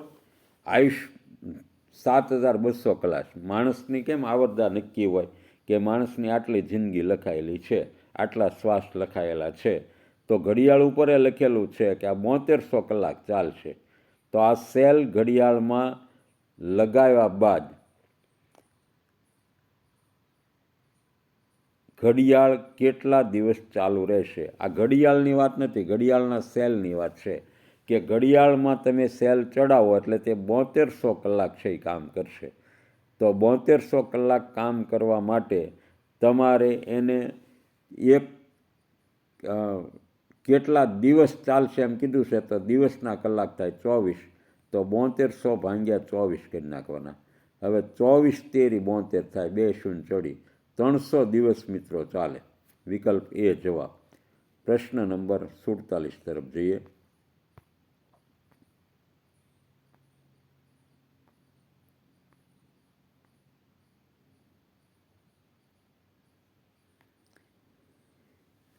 બાળક દીઠ દરરોજ 50 ગ્રામ કઠોળ આપવાની યોજના સરકાર દ્વારા કરવામાં આવી. જો એક શાળામાં 320 બાળકો અભ્યાસ કરતા હોય તો તે શાળાને 1 મહિના માટે કઠોળનો કેટલો જથ્થો ફાળવવો પડશે? 1 મહિનો બરાબર 30 દિવસ. આ ખાસ ખ્યાલ રહે. અહીંયા વાત છે એ શાળાની આવે એટલે તમે તમારા મનમાં એવા ખ્યાલો નહીં ઊભા કરતા કે શાળામાં મહિનામાં 4 રવિવાર હોય એટલે 4 દિવસો બાદ કરીને 26 દિવસની ગણતરી કરીએ. આ કંઈ કરવાનું નથી. ગણિતને ગણિતની રીતે જ લેવાનું છે. અહીંયા 1 મહિનો એટલે બરાબર 30 દિવસ આપ્યા છે એટલે તમારે 30 દિવસની જ ગણતરી કરવાની છે. શાળામાં 320 બાળકો છે. કેટલા બાળકો છે? 320 બાળકો છે. અને બાળક દીઠ દરરોજ 50 ગ્રામ આપવાનું છે એટલે પહેલાં પ્રથમ તો 320 એને ગુણ્યા 50 એટલે દરરોજનું કેટલું છે એ કઠોળ જોઈએ એ તમારે જોવાનું છે. 32 પંચા કેટલા થાય? 32 પંચા મિત્રો 160 થાય. કેમ આ તમને આની સ્ટાઇલ શીખવાડેલી છે કે 32 × 10 કરવાના, 320 એના અડધા 160 કરવાના. આવા 2 શૂન્ય ચડાવવાની છે. 16,000 ગ્રામ મિત્રો એક દિવસમાં કઠોળ જોઈએ. તો 16,000 ગ્રામને મારે કિલોમાં ફેરવવા હોય તો 1000 વડે ભાંગી નાખવાના. 1000 વડે ભાંગો એટલે 3 શૂન્ય ઉડી ગઈ. એટલે દરરોજનું છે એ મિત્રો 16 કિલોગ્રામ, કેટલું? 16 kg છે એ કેજી કઠોળ જોઈએ. તો 1 મહિના માટે કેટલું જોઈએ? તો 16 × 30, કંઈ કશું જ કરવાનું નથી. 16 તેરી 48, 1 શૂન્ય ચડી. 480 kg કઠોળ છે એ શાળામાં જોઈશે, અને એના માટે વિકલ્પ બી 480 kg છે. ચાલો મિત્રો, પ્રશ્ન નંબર 48. આ કુલ 9 ભાગ છે, અને 9 ભાગમાંથી આપેલ આકૃતિમાં છાંયાંકિત ભાગ કેટલો છે એ છાંયાંકિત ભાગ કયો અપૂર્ણાંક દર્શાવે છે? આ જે નીચેના અપૂર્ણાંકો છે એમાંથી તમારે નક્કી કરવાના છે. તો તમારે છે ને આ વિકર્ણ છે, અને ચોરસનો વિકર્ણ હોય ને મિત્રો, ચોરસનો વિકર્ણ એટલે ચોરસનો હોય કે લંબચોરસનો વિકર્ણ હોય, તો એ એક સરખા 2 ભાગ કરે. શું કરે? એક સરખા 2 ભાગ કરે. એટલે 1, 2, 3 અને 4 ભાગ છે એ અડધા છે. તો 4 ભાગ અડધા છે, અને તમે છાંયાંકિત છે એ 4ના અડધા 2 કહી શકો. 2 ભાગ આખા છે તો 2 ને 2 4 થાય. 2 ને 2 4 થાય. કેટલા થાય? 4 થાય. એટલે કુલ છે એ મિત્રો 9 ભાગમાંથી 4 ભાગ છે, 9 ભાગમાંથી 4 ભાગ છાંયાંકિત છે. આવો અર્થ થાય આનો. બરાબર? સોરી, 1, 2, 3, 4 અને 5, 5 ભાગ છે ને એ છાંયાંકિત છે મિત્રો. કેટલા ભાગ છે? 5 ભાગ છાંયાંકિત છે.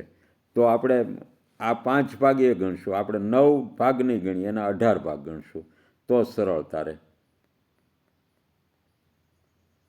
5, 3 ને 2 5 ભાગ છાંયાંકિત છે, અને આના 2 ભાગ કરો તો એ 4 ભાગ થશે. એટલે 5 ને 4 9, અને છેદમાં આવશે 18.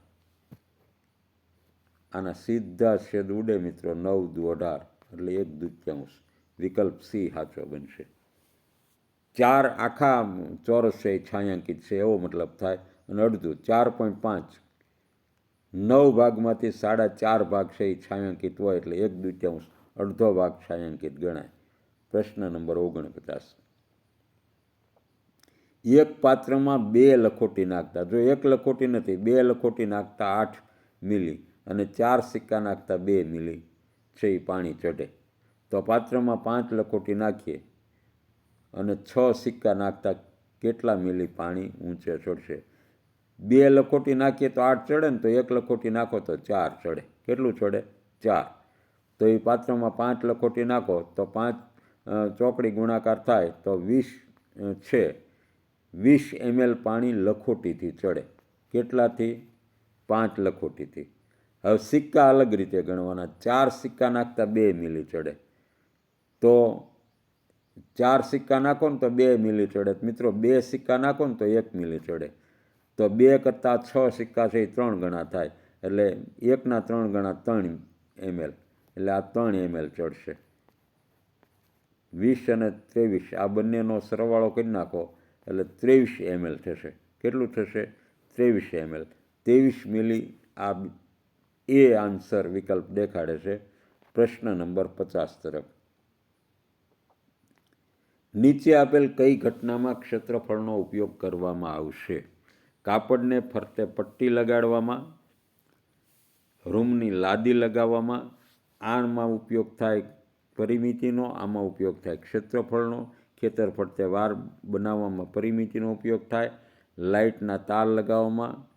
લાઇટના તાર લગાવવામાં છે એ મિત્રો ક્યાં લગાવવા છે એવું કાંઈ કીધું જ નથી, એટલે એનો શું ઉપયોગ છે જ આપણે નક્કી ન કરીએ. કે આપણે ક્ષેત્રફળનો ઉપયોગ નીચે આપેલી કઈ ઘટનામાં તો રૂમને લાદી લગાવવામાં આ જ છે એ ક્ષેત્રફળનો ઉપયોગ થાય.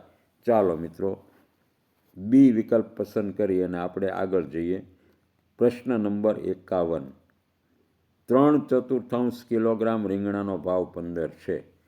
3/4 એટલે આપણી દેશી ભાષામાં 1 કિલો રીંગણાના છે એ 20 હોય, એટલે 1/4 કિલો રીંગણાના 15 હોય. તો 2.5 કિલો રીંગણાના કેટલા ખરીદવા? 2.1 કેટલા ખરીદવા પડે?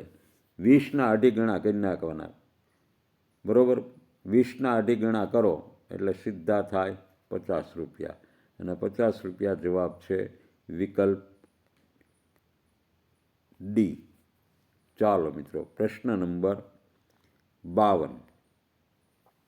ઘડિયાળનો સેકન્ડ કાંટો 1 મિનિટમાં કેટલું પરિભ્રમણ 1 મિનિટમાં ખાલી જગ્યા કાટખૂણા જેટલું પરિભ્રમણ કરશે? એટલે કેટલા કાટખૂણા જેટલું પરિભ્રમણ કરે એ તમારે જાણવાનું છે.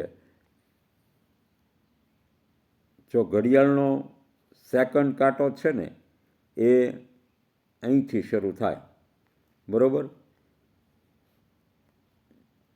આ 12 વાગ્યાથી ફરવાનું ચાલુ કરે તો આવી રીતે ફરતા ફરતા ફરતા ફરતા છે એ કેટલા કાટખૂણા? તો આપણે ખબર છે કે કોઈ પણ વર્તુળ અથવા તો કોઈ પણ ચોરસ લંબચોરસનું સેન્ટર હોય અને એ કાંટો પૂર્ણ કરે એટલે 360 અંશનું અંતર પૂરું કરે અંશની દ્રષ્ટિએ. તો 360 છે એ કેટલા કાટખૂણા થાય? તો 360 ને ભાગ્યા 90 કરી નાખવાના. 9 ચોક 36, 4 કાટખૂણા જેટલું. કેટલા કાટખૂણા જેટલું? 4 કાટખૂણા જેટલું પરિભ્રમણ કરશે. વિકલ્પ બી જવાબ આવશે. પ્રશ્ન નંબર 53. એક ડોલમાં 64 દડાઓ છે. તે પૈકી પા ભાગના દડાઓ લાલ રંગના છે, બાકીના પૈકી પોણા ભાગના દડાઓ છે એ લીલા રંગના, અને બાકીના દડા છે એ સફેદ રંગના છે. તો લાલ રંગના દડાઓની સંખ્યા કેટલી? મોટા ભાગના વાંચીને કન્ફ્યુઝ થાય કે પા ભાગના લાલ હોય અને એ કે પોણા ભાગના લીલા હોય તો આ બાકીના દડા સફેદ રંગના ક્યાંથી લાવ્યા? પણ તમારે એની હારી ક્યાં મતલબ છે ભાઈ?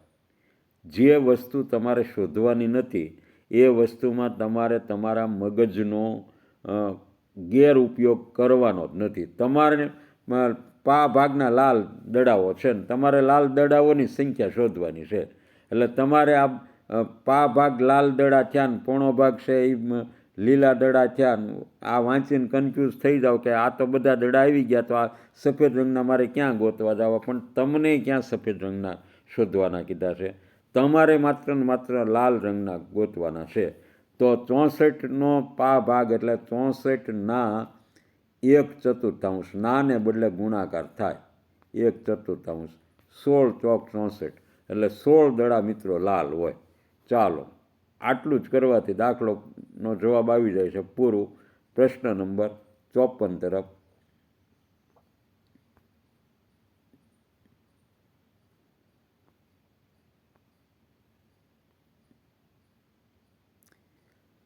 સુમિતભાઈના ખર્ચનો ચાર્ટ નીચે મુજબ આપેલ છે. જો વર્તુળ આલેખ છે, મધ્યમાંથી પસાર થતી જીવાને આપણે વ્યાસ કહીએ છીએ, અને સેન્ટરમાંથી કોઈ પણ રેખા પસાર થાય ને એટલે તે વર્તુળનો એક સરખા બે ભાગ પડે.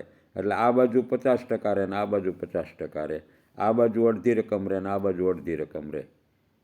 જો તેની આવક 30,000 રૂપિયા હોય તો તેમણે લોન પેટે કેટલા રૂપિયા ચૂકવ્યા હશે? અહીંયા એક બીજી કાલ્પનિક રેખાની વાત કરો તો અહીંથી સીધી રેખા જાય તો લોન છે એ ચોથો ભાગ થાય. કેટલી થાય? ચોથો ભાગ થાય. નહીંતર 1/4 તમને ખબર પડી જાય. તો 3,000ના 1/4 છે એ તમે કહો તો ગણું, બાકી કાંઈ ગણવાની જરૂર ન હોય. 30,000ના અડધા 15,000 થાય, 15,000ના અડધા 7,500 થાય, 7,500. આ કાંઈ 30,000ના 1/4 એવું કાંઈ ગણવાની જરૂર ન રહે. અને જો એ ગણવું પડતું હોય તો આપણે સીઈટીમાં પાસ થવાને માટે પણ લાયક ન ગણાય. એટલે 4 સત્તા 28, 2 વધ્યા, ઉપરથી ઉતારી 0, 4 પંચા 20, ઉપરથી 2 શૂન્ય ઉતારી, 2 વખત ભાગ ન હાલે, 0 0 મૂકી દેવાના, 7500. આવા ગુણાકાર કરવા બેસો તો સીઈટી પાસ થઈ શકાય નહીં. સીધો જવાબ લખી નાખવાનો 7500. રકમ જોયા પછી જ, વાંચ્યા પછી સીધા મગજમાં 7500 આવવા જોઈએ. 30,000નો ચોથો ભાગ એટલે વાર્તા ક્લોઝ. પ્રશ્ન નંબર 55. 40 મીટર પરિમિતિ ધરાવતા ચોરસ ભોંયતળિયા પર 50 સેન્ટીમીટર બાય 1 મીટર માપની લાદી લગાવવી. કેટલી લાદી લગાવી શકાય? જો અહીંયા પરિમિતિ આપી છે, પરિમિતિ તે મિત્રો કેટલી લાદી જોવે ને ખબર ન પડે, એટલે પહેલાં તો ક્ષેત્રફળ શોધવું પડે અથવા તો એની બાજુનું માપ શોધવું પડે, તો જ તમે લાદી લગાવી શકો. એટલે સીધા જ અંશમાં લખી નહીં નાખતા 40 ને છેદમાં 50 ગુણ્યા 1, જવાબ જ નહીં આવે કોઈ કાળે, બરાબર? એટલે આવું નહીં કરવાનું. પહેલાં પરિમિતિમાંથી છે એ બાજુનું માપ શોધવાનું. પરિમિતિ છે એ મિત્રો 40 હોય તો બાજુ કેટલી હોય? 4L. એલને સૂત્રનો કરતાં બનાવો, 40/4 આવે, બાજુનું માપ થાય 10. ચોથા ભાગની પરિમિતિ હોય ને એના ચોથા ભાગની છે એ તમારા ચોરસની બાજુ હોય. શું હોય? ચોરસની બાજુ હોય. આ જે ચોરસ હોય ને આની પરિમિતિ 40 હોય તો બાજુનું માપ છે એ મિત્રો 10 હોય. એ ખાસ ખ્યાલ રાખવાનું. કેટલું હોય? 10 હોય, ચોથો ભાગ. આ તમારે વારંવાર ગણવા બેસવાની જરૂર નથી, ચોથો ભાગ જ કરી નાખવાનો. બાજુ આપ્યું હોય પરિમિતિ 4 ગણી કરી નાખવાની. ક્ષેત્રફળ શોધવાનું હોય તો બાજુ હોય અને ગુણ્યા બાજુ કરી નાખવાની, L² એટલે તમને તરત જ ક્ષેત્રફળ મળી જાય. હવે અહીંયા કેટલી લાદી જોઈએ એ તમારે નક્કી કરવાનું છે.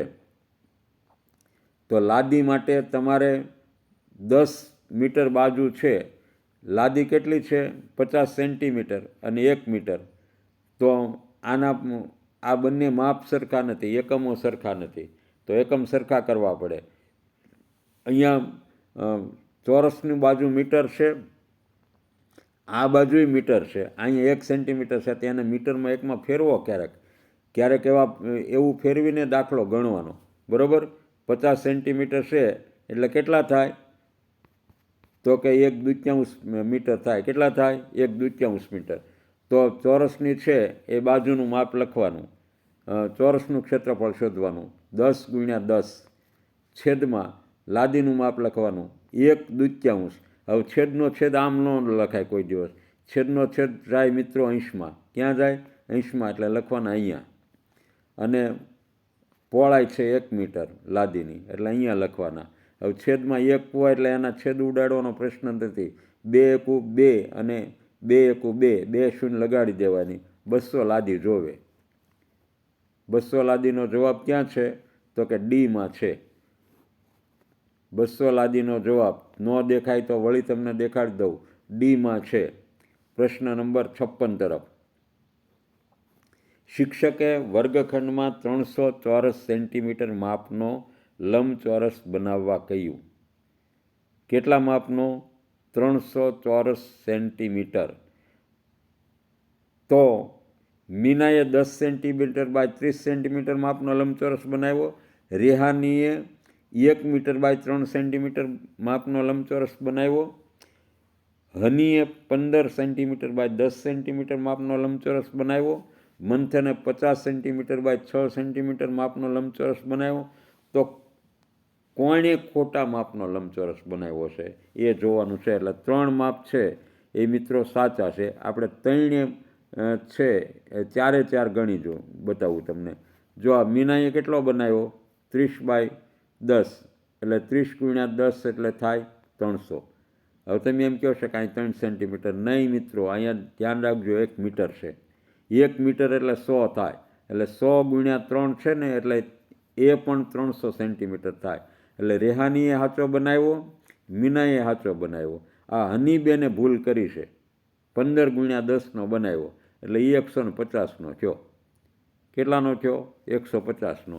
મંથને 50/6 કર્યો, 6 × 35 ને 1 શૂન્ય ચડી એટલે એનોય 300નો થઈ ગયો, 300 સ્ક્વેર સેન્ટીમીટરનો.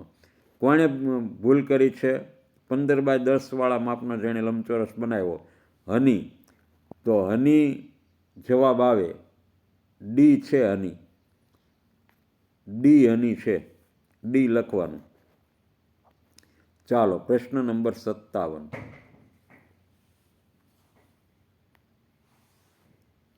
હું 36નો સૌથી મોટો અવયવ છું. બોલો, હું કોણ? હું 36નો સૌથી મોટો અવયવ છું. હવે તમને એક વાત યાદ રહેવી જોઈએ કે દરેક સંખ્યા છે ને, દરેક સંખ્યા પોતે પોતાનો અવયવ છે, પોતે પોતાનો અવયવ છે. એટલે કોઈ પણ સંખ્યા હોય એનો પોતે અવયવ હોય અને હોય, આ ખાસ ખ્યાલ રાખવાનું. 36નો અવયવ છે એ 36 હશે જ. 36નો અવયવ 36 હશે, એટલે ડી 36 જવાબ આવશે મિત્રો. ચાલો, પ્રશ્ન નંબર 58. બે ક્રમિક સંખ્યાઓનો સામાન્ય અવયવ શું હોય? બે ક્રમિક સંખ્યાઓ હોય ને, કોઈ પણ બે સંખ્યા હોય, 7 અને 8 હોય ને, તો એ પરસ્પર અવિભાજ્ય હોય જ તે. એટલે પરસ્પર અવિભાજ્ય સંખ્યાઓનો સામાન્ય અવયવ છે ને એક જ થાય. કોઈ પણ સંખ્યા તમે લઈ લો, બરાબર, એને તમે સમાન અવયવો પડે જ નહીં, એ પરસ્પર અવિભાજ્ય સંખ્યાઓ હોય. એટલે બે ક્રમિક સંખ્યાઓનો સામાન્ય અવયવ છે એક હોય. આ સામાન્ય સમજણનો, જેને અવયવો આત્મસાત કરેલા હોય ને, અવયવો, ચાવીઓ, લસા ગુસા જેણે આત્મસાત કર્યા હોય, એને આ પ્રશ્ન નજર સામે આવે ને એટલે ખબર પડી જાય કે એનો અવયવ છે એક જ હશે. પ્રશ્ન નંબર 59.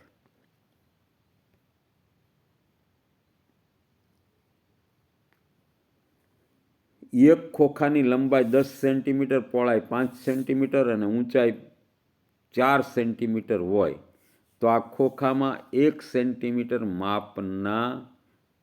માપનો સમઘન વધુમાં વધુ કેટલા સમય? એક ખોખામાં 1 સેન્ટીમીટર માપના સમઘન વધુમાં વધુ કેટલા સમય? તો આ જે 1 સેન્ટીમીટર માપનો સમઘન છે ને, એનું ક્ષેત્રફળ કેટલું થાય? ઘનફળ કેટલું થાય? 1 × 1 × 1, એટલે 1 ઘન સેન્ટીમીટર થાય. કેટલું થાય? 1 ઘન સેન્ટીમીટર. એટલે આનું જે ખોખાનું ઘનફળ થશે ને એટલા ઘન એમાં હમાશે. કારણ કે 1 ઘન સેન્ટીમીટર છે એટલે તમારે કાંઈ છેદ ઉડાડવાનો પ્રશ્ન જ નથી આવતો, બરાબર. 10 × 5 × 4, 5 ચોક 20, 20 × 10 એટલે 200, એટલે સીધો 200 સમઘન સમાય. 200ના છેદમાં 1 આવે તો 200ના 200 રહે. ઘણાને નહીં સમજાયું હોય, પણ હવે એ આપણે આવતા વર્ષે સમજશું. 5 રૂપિયાના એક સિક્કાનું વજન છે એ મિત્રો 9 ગ્રામ છે. જો મારા અનુભવ પ્રમાણે શું કરે છે ખબર છે વિદ્યાર્થી? આમાં એક સિક્કાનું વજન છે ને 9 ગ્રામ છે, એટલે ત્યાં શું કરશે? 5 કરશે. એટલે 5 રૂપિયા છે મિત્રો. આપણે અહીંયા દાખલો વજનનો છે.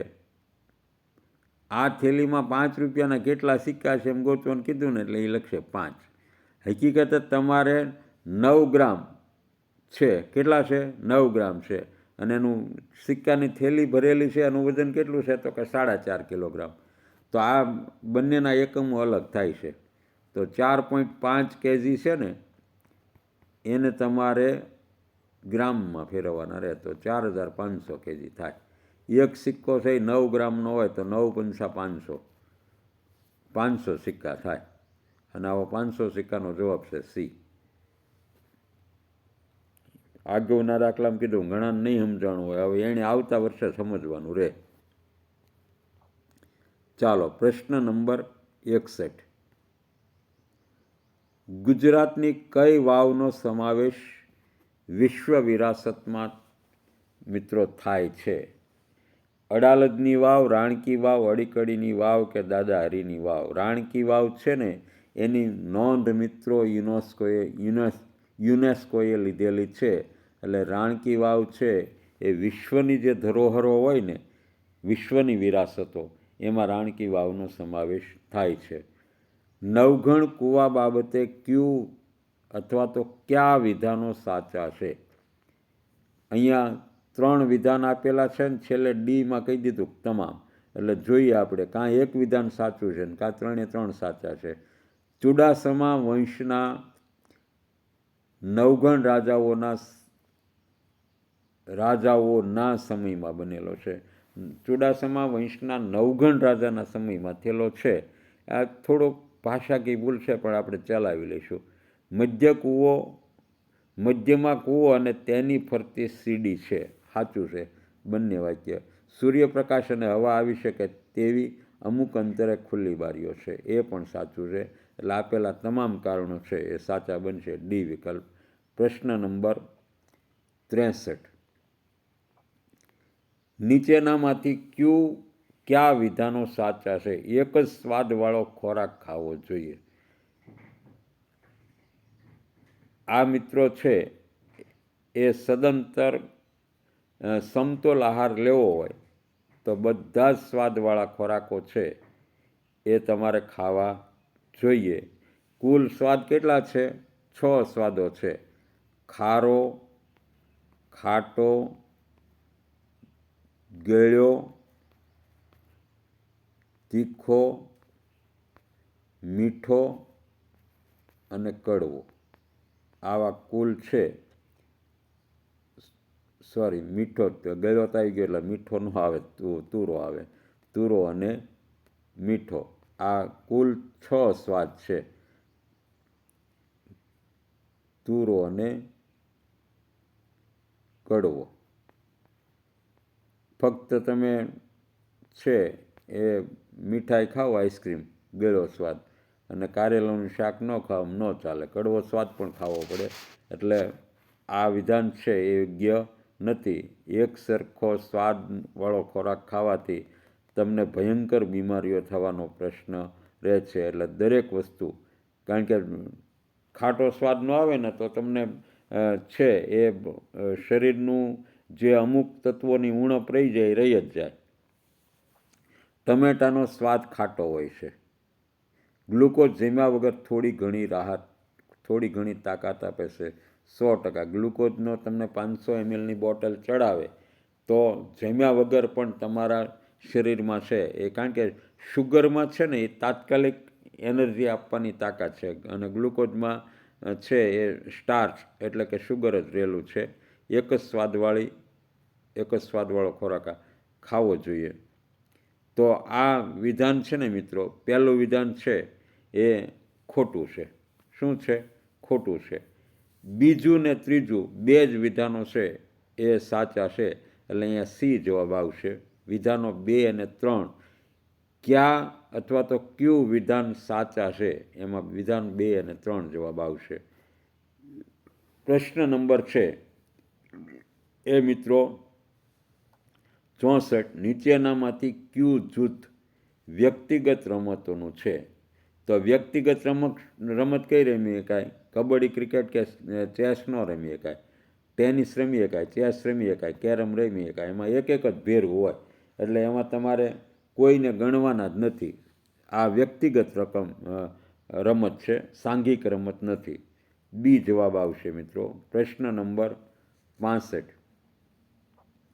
શ્રીનગરમાં કયા પ્રકારનું રહેઠાણ જોવા નહીં મળે? શ્રીનગરમાં મિત્રો છે એ શ્રીનગર કાશ્મીરનું કેપિટલ છે, રાજધાની છે. એટલે ત્યાં ડોંગા જોવા મળે, બોટ હાઉસ જોવા મળે, શિકારા જોવા મળે. રેબો છે ને એ તો લેહના પ્રદેશોમાં જે તંબુ નાખીને રહે ને એને રેબો કહેવાય. એટલે રેબો જોવા નહીં મળે. ચાલો મિત્રો, પ્રશ્ન નંબર 66.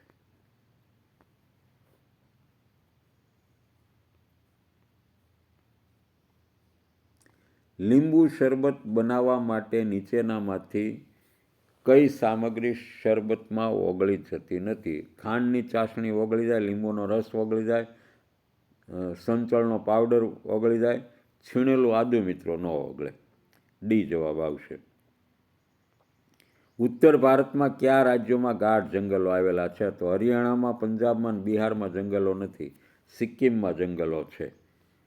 ચાલો, પ્રશ્ન નંબર 68.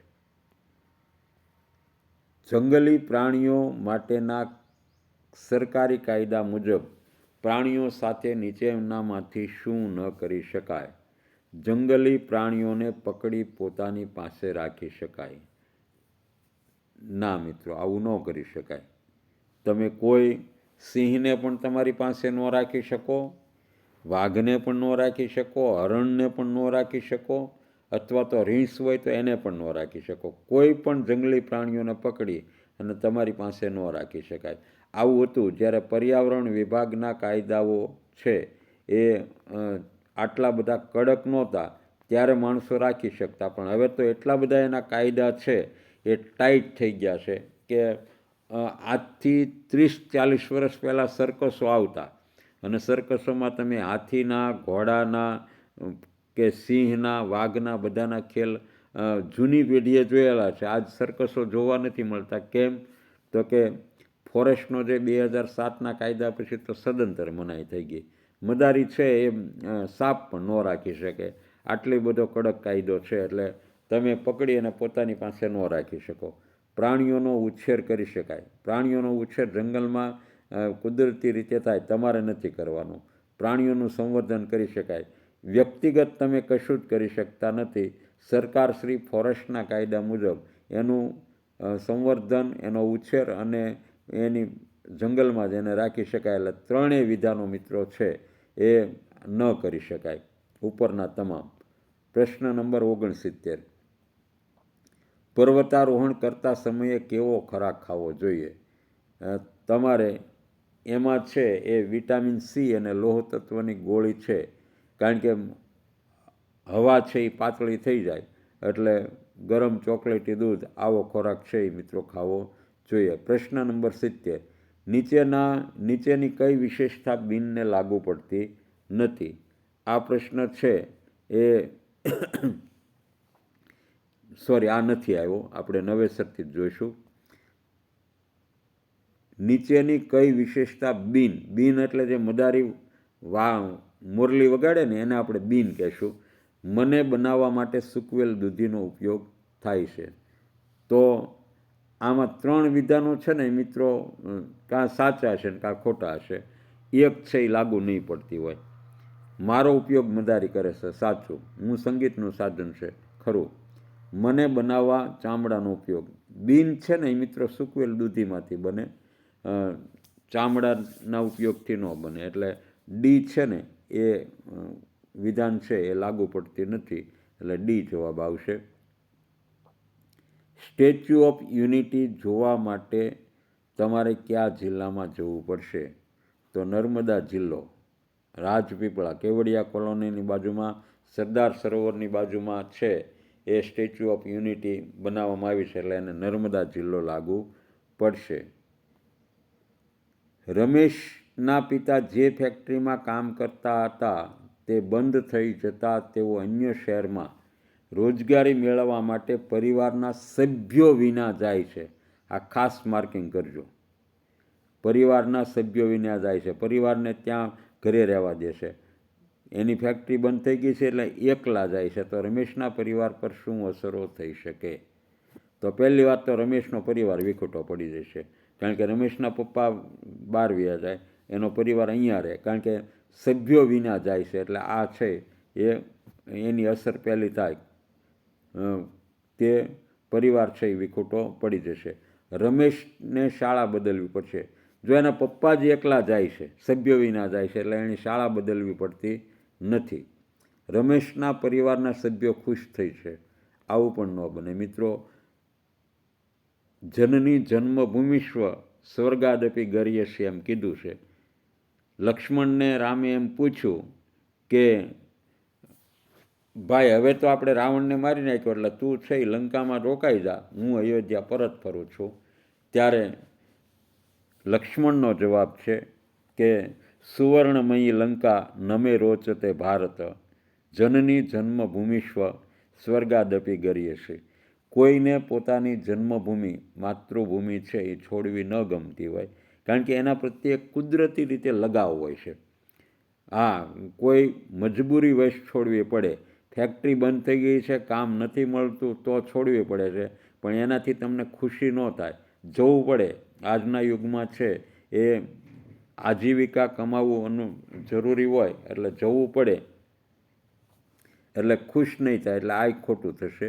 ઘરના અન્ય સભ્યો પર જવાબદારીનું ભારણ વધશે. પપ્પાની હાજરી નહીં હોય એટલે એની ઉપર ભારણ વધે. એટલે પહેલું અને બીજું વિધાન છે ને એ મિત્રો એની અસર થાય છે, આ બે અસરો થતી નથી. એટલે આપણે 1 અને 4 રોમન અંકમાં લખેલા છે, આવો જે જવાબ હશે ને એ જવાબ માન્ય કરીશું. આ અસરો થાય. 1-4 બી વિકલ્પ. ચાલો મિત્રો, પ્રશ્ન નંબર 73.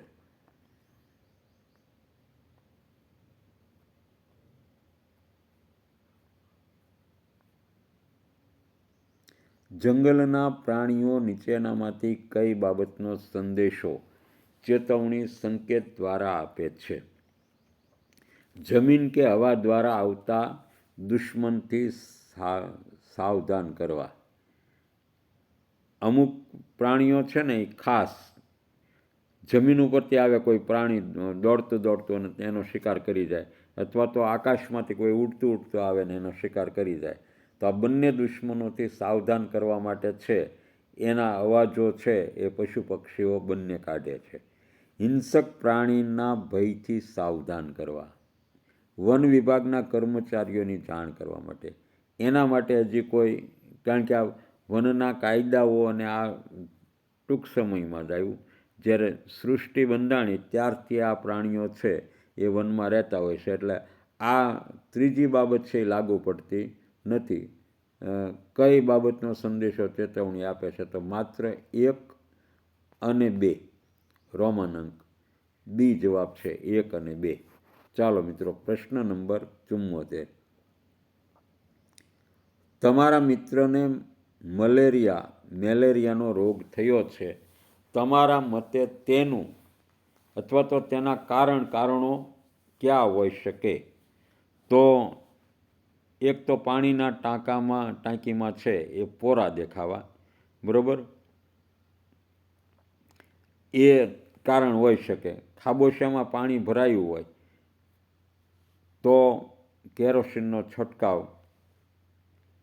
હવે આ કારણ ન હોય, પાણી ભરાયું હોય ને મચ્છરના ઉપદ્રવ માટે છે એ પગલાં લીધા હોય, એ કારણ ન હોઈ શકે, બરાબર. કેરોસીન છાંટવાથી તો મચ્છર મરે, તમને મેલેરિયા ન થાય. ઘરની આસપાસ ખાબોશિયા ભરાવા, આ ખાબોશિયા ભરાઈને તો મચ્છર ઉપદ્રવ થાય ને તો મચ્છર છે એ મેલેરિયા ઉત્પન્ન કરે. એટલે આ પહેલું ને ત્રીજા કારણમાં તથ્ય જણાય છે. પાણીના ઘડા અને માટલાની દર અઠવાડિયે સફાઈ થતી હોય તો મિત્રો છે એ મચ્છર ઘટે, એટલે આ કારણ ન હોઈ શકે. બીજું અને ચોથું કારણ હોતું નથી. 1 and 3, 1 અને 3 હોય ને એવા કારણો છે એ હોઈ શકે તમને મલેરિયા થવાના, અને એવું બી વિકલ્પ છે એ પૂરતું કારણ આપે છે. તો પ્રશ્ન નંબર 75 તરફ જઈએ.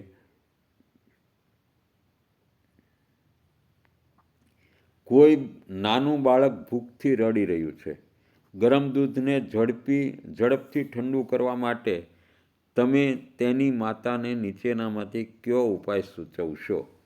દૂધને વાટકીમાં ઠાલવી, ફૂંક મારવી. મિત્રો, આ આમ પ્રેક્ટિકલ ઉપાય છે એ નથી લાગતો. દૂધને બોટલમાં ભરી અને પંખો ચાલુ કરવો, કારણ કે એને બોટલમાંથી જ દૂધ પાવાનું છે, તો વળી પાછી વાટકીમાં ઠાલવીને વળી પાછી બોટલમાં ભરવીને એ તો અઘરું થાય, બરાબર. ના, બોટલમાં તો ઠાલવી પડે, પણ ફૂંક મારે કંઈ ઠરે નહીં. એટલે વાટકીમાં ઠાલવવાની વાત છે એ આમ સીધું યોગ્ય કારણ નથી લાગતું. અને દૂધને થાળીમાં ઠાલવી, પંખો ચાલુ કરવો, એટલે બી ને સી છે ને, પંખો ચાલુ કરવાથી કોઈ પણ વસ્તુ છે એ તરત જ ઠરવાની શક્યતા રહે, એટલે વિકલ્પ બી ને સી યોગ્ય લાગે છે. પ્રશ્ન નંબર 76 તરફ જઈએ. ઉનાળામાં લૂ લાગે ત્યારે કઈ સામગ્રીનો છે એ મિત્રો આપણે ઉપયોગ કરીશું? તો ઉનાળામાં લૂ લાગે ત્યારે ખાસ તો ડુંગળીનો ઉપયોગ કરવો જોઈએ, પણ અહીંયા ડુંગળી આપ્યું જ નથી, તો ડુંગળી સિવાયની છે એ મીઠું, કાચી કેરી અને લીંબુ શરબતનો છે એ મિત્રો ઉપયોગ થવો જોઈએ. ચાલો, પ્રશ્ન નંબર 77. ટીવી, ટેલિફોન તથા ઇન્ટરનેટની સુવિધા કયા અવકાશી પદાર્થની મદદથી શક્ય બને છે?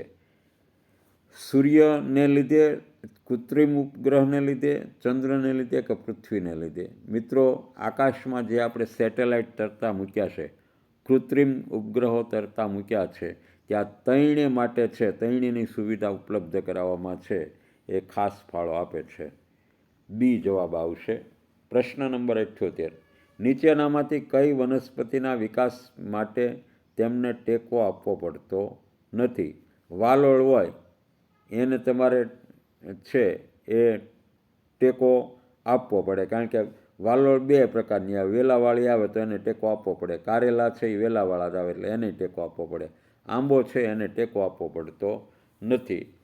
આપેલા પૈકી એક પણ નહીં, તો આ ડી વિકલ્પ પણ ન આવે, સી જવાબ આવશે. ચાલો મિત્રો, પ્રશ્ન નંબર 79. દરિયાઈ માર્ગે પ્રવાસ કરવા માટે નીચેનામાંથી તમે કયા વાહનની પસંદગી કરશો? વિમાન એ દરિયાઈ માર્ગ નથી, તો હવાઈ માર્ગ છે. બસ એ જમીન માર્ગ છે. સ્ટીમર એ દરિયાઈ માર્ગ છે. રેલવે છે એ પણ આખરે જમીન માર્ગ છે, એટલે સ્ટીમરનો ઉપયોગ આપણે કરીશું. પ્રશ્ન નંબર 80. નીચેનામાંથી કયા સાધનોનો ઉપયોગ ખેતીકામમાં ઉપયોગ કરવામાં આવતો નથી?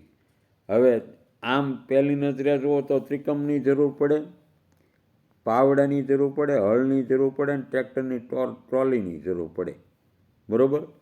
પણ આ ટ્રેક્ટરની ટ્રોલી છે ને એ મિત્રો સીધા ખેતીકામમાં કાંઈ ઉપયોગી થતી નથી. ખેતીના કામ માટે તો ત્રિકમ, હળ અને પાવડો જોઈએ. આ ટ્રેક્ટરની ટ્રોલી છે ને એ તો વસ્તુ તૈયાર થાય તો એના વહન માટે જરૂર પડે, એટલે આપણે આને અલગ પાડશું. જો કે આવો પ્રશ્ન પૂછવો અસ્થાને છે, પણ પૂછો છે તો હવે આ ત્રણને તો તમે ના ન જ પાડી શકો, ટ્રેક્ટરની ટ્રોલીને જ અલગ રીતે લઈ શકો. ચાલો મિત્રો, પ્રશ્ન નંબર 81.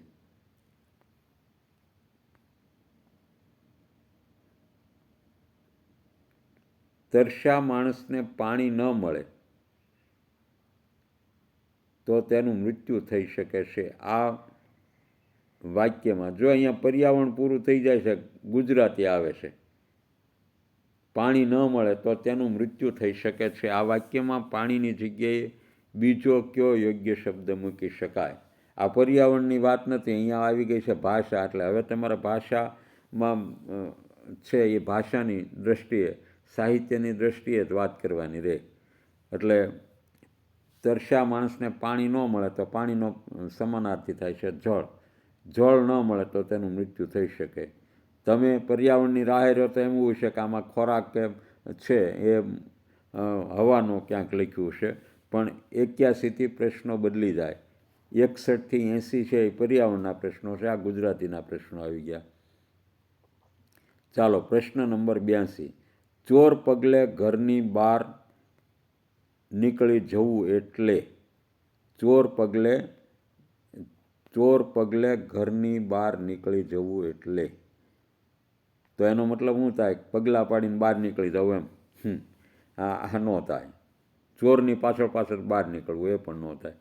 ધીમેથી લપાઈને છુપાઈને ઘરની બહાર નીકળી જવું, એને ચોર પગલે બહાર નીકળી જવું કહેવાય. આ રૂઢિપ્રયોગ છે મિત્રો. રૂઢિપ્રયોગનો અર્થ છે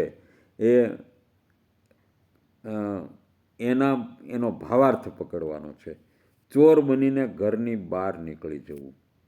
જો એક વાત મેં તમને કીધી હતી કે રૂઢિપ્રયોગો છે ને એ રૂઢિપ્રયોગનો કાંઈ ન આવડે ને તમે ફેલ થઈ જાઓ ને તો રૂઢિપ્રયોગના જે શબ્દો હોય ને ચોર પગલે એ શબ્દો ન આવતા હોય ને એ બાકીનાનો અર્થ. આ શોર્ટકટ છે, આવું થાય જ એમ નહીં, પણ મોટાભાગે પગલાં પછી ચોર ચોર આવા શબ્દો આવતા હોય એ તમારે એને અર્થ ગણવાનો નહીં. એની સિવાયનો જે અર્થ આવતો હોય ભાષામાં તે એનો અર્થ થાય. ધીમેથી લપાઈ છુપાઈને બહાર નીકળી જવું. સી વિકલ્પ જવાબ આવશે. પ્રશ્ન નંબર 83.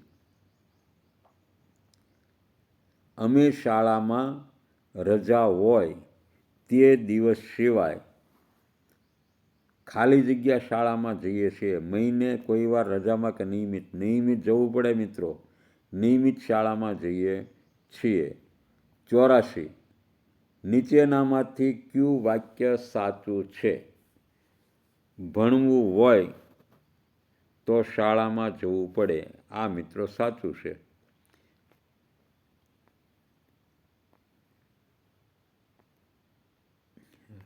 નાવું હોય તો સૂઈ જવું પડે. મિત્રો નાવું હોય તો સૂઈ ન જવું પડે. નાવું હોય તો શરીર ઉપર પાણી છે એ ઢોળવું પડે, હાબુ લગાડવો પડે. સૂવાથી નાવાનું ન થાય. ખાવું હોય તો શહેરમાં જવું પડે. ખાવાનું ઘરે જ મળે, શહેરમાં મળે. લખવું હોય તો દોડવું પડે. તો પ્રથમ વિકલ્પ સાચો છે. ભણવું હોય તો શાળાએ જવું પડે. 85. સીમા ધબાક દઈને જમીન પર પડ્યું કે ઉડી? પડી. સીમા છોકરી છે એટલે પડી. ચાલો પ્રશ્ન નંબર 86. પ્રાસવાળો શબ્દ શોધો. ધાણી. ધાણી તો આકાશ, પવન, જમીન, પાણી. તો ધાણી તો પાણી જ આવે, બરાબર. એમાં છેલ્લો અક્ષર અથવા તો છેલ્લા અક્ષરને જે છેલ્લો અક્ષર મળવો જોઈએ, એની જે માત્રા હોય એ પણ મળવી જોઈએ. ધાણી. રામ તો કામ. એ છેલ્લા અક્ષરો અથવા તો અક્ષરોને જે બારાક્ષરીના પ્રત્યયો લાગ્યા હોય તે પણ મળવા જોઈએ. ફાયર બ્રિગેડવાળો શું કાર્ય કરે? ગોળીઓ મારે? ના, ગોળીઓ મારવાનું કામ લશ્કરના સૈનિકનું છે. આગ લગાવે? ફાયર બ્રિગેડવાળાનું કામ તો આગ ઠારવાનું છે, આગ લગાવે નહીં. આગ ઓલવે. આ જવાબ સાચો. કચરો ભેગો કરે? કચરો ભેગો કરવાનું કામ મ્યુનિસિપાલિટીના અન્ય સફાઈ કર્મચારીઓનું છે. આગ ઓલવે. સી વિકલ્પ આવશે. પ્રશ્ન નંબર 88.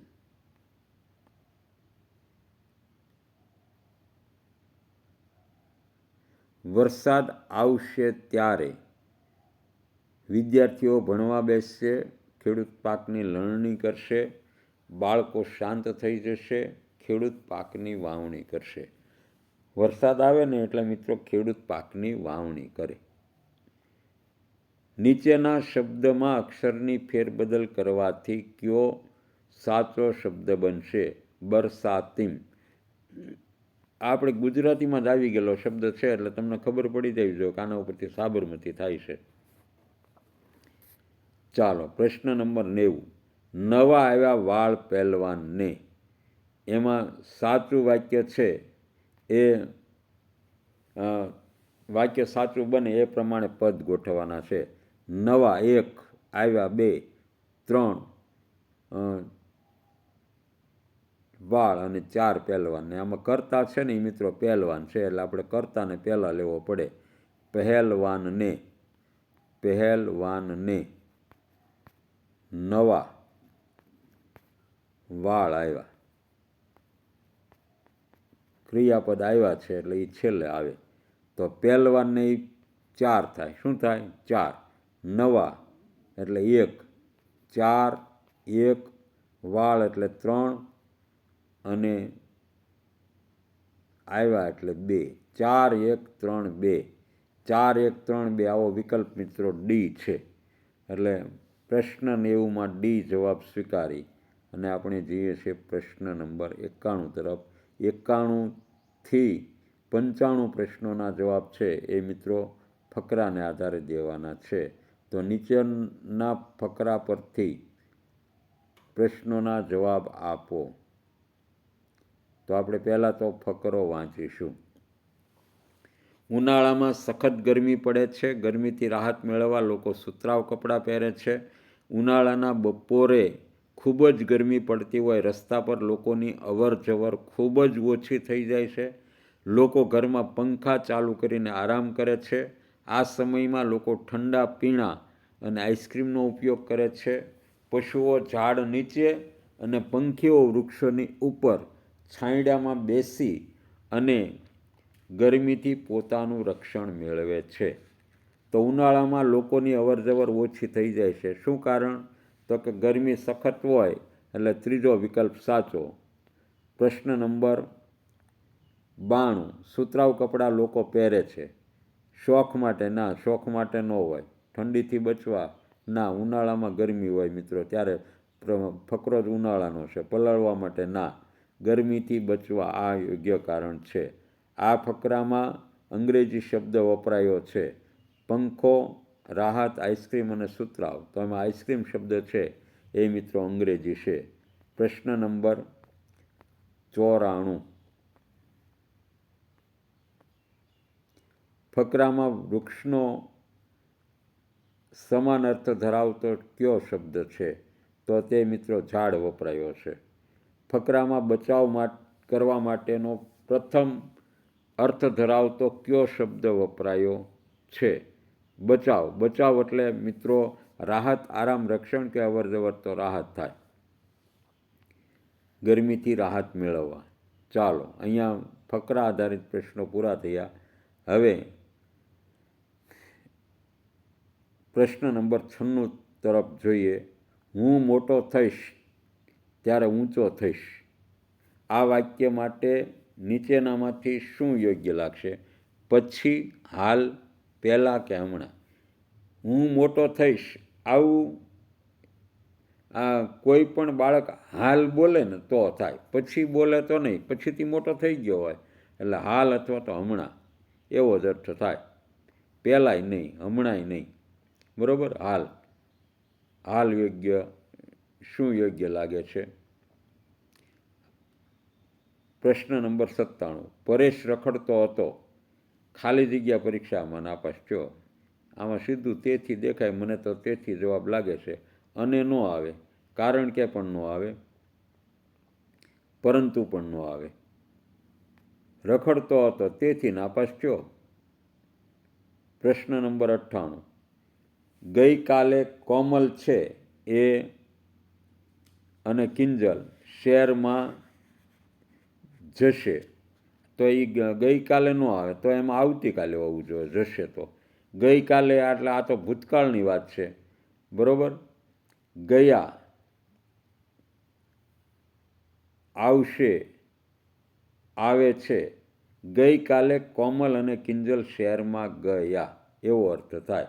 કારણ કે જય આવ્યા છે એટલે આપણે એનો મતલબ લેવાનો છે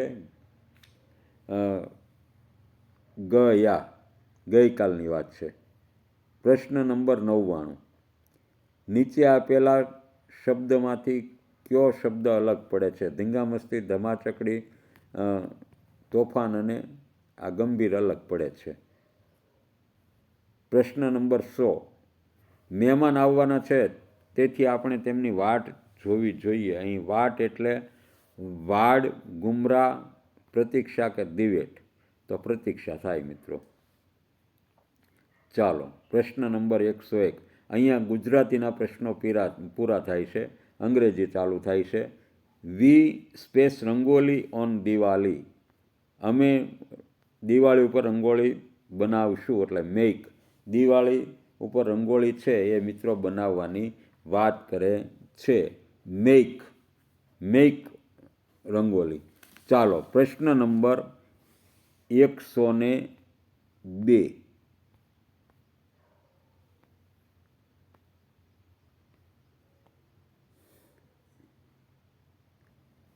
space are you running on the road, એમાં મિત્રો વુ આવશે. વુ આર યુ રનિંગ, કોણ દોડી રહ્યું છે એવો જ અર્થ થાય વુ. પછી Rohan is riding A bicycle, યોગ્ય પ્રશ્નાર્થ વાક્ય પસંદ કરો. અહીંયા આવા પ્રશ્નો છે એ જ્યારે સહજ પ્રશ્ન વાક્ય સામાન્ય પ્રશ્નવાચક બનાવવાના હોય ત્યારે મિત્રો છે એ આપણે છે એ ક્રિયાપદ પહેલાં લેતા હોય છે. Is riding Rohan A bicycle, આવું કરશું. This is an elephant, space elephant A big, વળી વખત આપણે મૂકવાનું હોય ત્યારે આપણે ધ મૂકશું. ચાલો પ્રશ્ન નંબર 105. રોમા વેન્ટ ટુ સ્કૂલ, એટલે આ યોગ્ય પદક્રમવાળો વિકલ્પ છે એ મને મિત્રો આ જ યોગ્ય લાગે છે, પહેલાં કરતાં અને પછી છે એ ક્રિયાપદ હોવું જોઈએ, એટલે આ જ મને યોગ્ય લાગે છે. પ્રશ્ન નંબર 106 થી 108. હવે જે પ્રશ્ન નંબર ઈમાં જેવો પહેલો હતો ને, આપણે જે ગુજરાતી ભાષામાં જેને કુટુંબનો આંબો કહીએ, બરાબર, એવી રીતે અહીંયા છે એ મિત્રો ચાર્ટ આપ્યો છે. શું આપ્યો છે? નીચે આપેલા ચાર્ટને આધારે પ્રશ્નોના જવાબ છે એ તમારે આપવાના છે. પ્રશ્ન નંબર 106 થી 108, એટલે 106, 107 અને 108 3 પ્રશ્નોના જવાબ આપવાના છે. જો ગ્રાન્ડફાધર છે ને એ સોમાભાઈ છે અને ગ્રાન્ડમધર છે એ પુષ્પાબેન છે. આ દાદા અને દાદી છે બંને. સોમાભાઈને 2 દીકરા છે. એક છે યોગેશભાઈ અને બીજા છે કિરીટભાઈ. યોગેશભાઈના પત્ની છે એ નિમિષાબેન છે અને કિરીટભાઈના પત્ની એ છે હિનાબેન. હવે કિરીટભાઈ ને હિનાબેનને છે એ 2 સંતાનો છે. એક છે મંથન અને બીજો છે પ્રિશા, બરાબર. હવે આ યોગેશભાઈને કેટલા સંતાનો છે? તો કે 3 છે. યુ એટલે આ પૂરવની વાત થાય.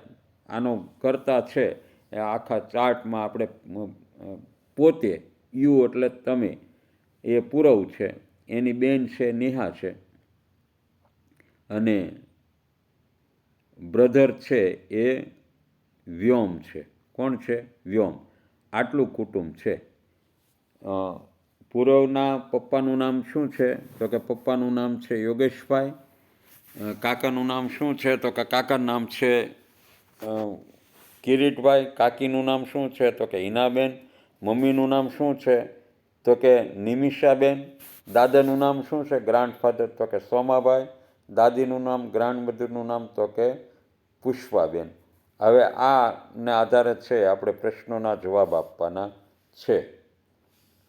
How many members are there in this family chart? આમાં સભ્યો કેટલા છે? 9, 8, 12 કે 11? 9, 8, 12 કે 11? તો હવે આપણે ગણવાના જ રહેશે. 1, 2, 3, 4, 5, 6, 7, 8, 9, 10, 11, એટલે 11 સભ્યો મિત્રો થશે આમાં. નિમિષાબેન ઇન યોગેશભાઈ આંટ, સિસ્ટર, વાઇફ કે કઝિન? તો નિમિષાબેન છે એ કોણ છે? યોગેશભાઈની વાઇફ છે, એટલે સી વિકલ્પ આવશે મિત્રો, વાઇફ.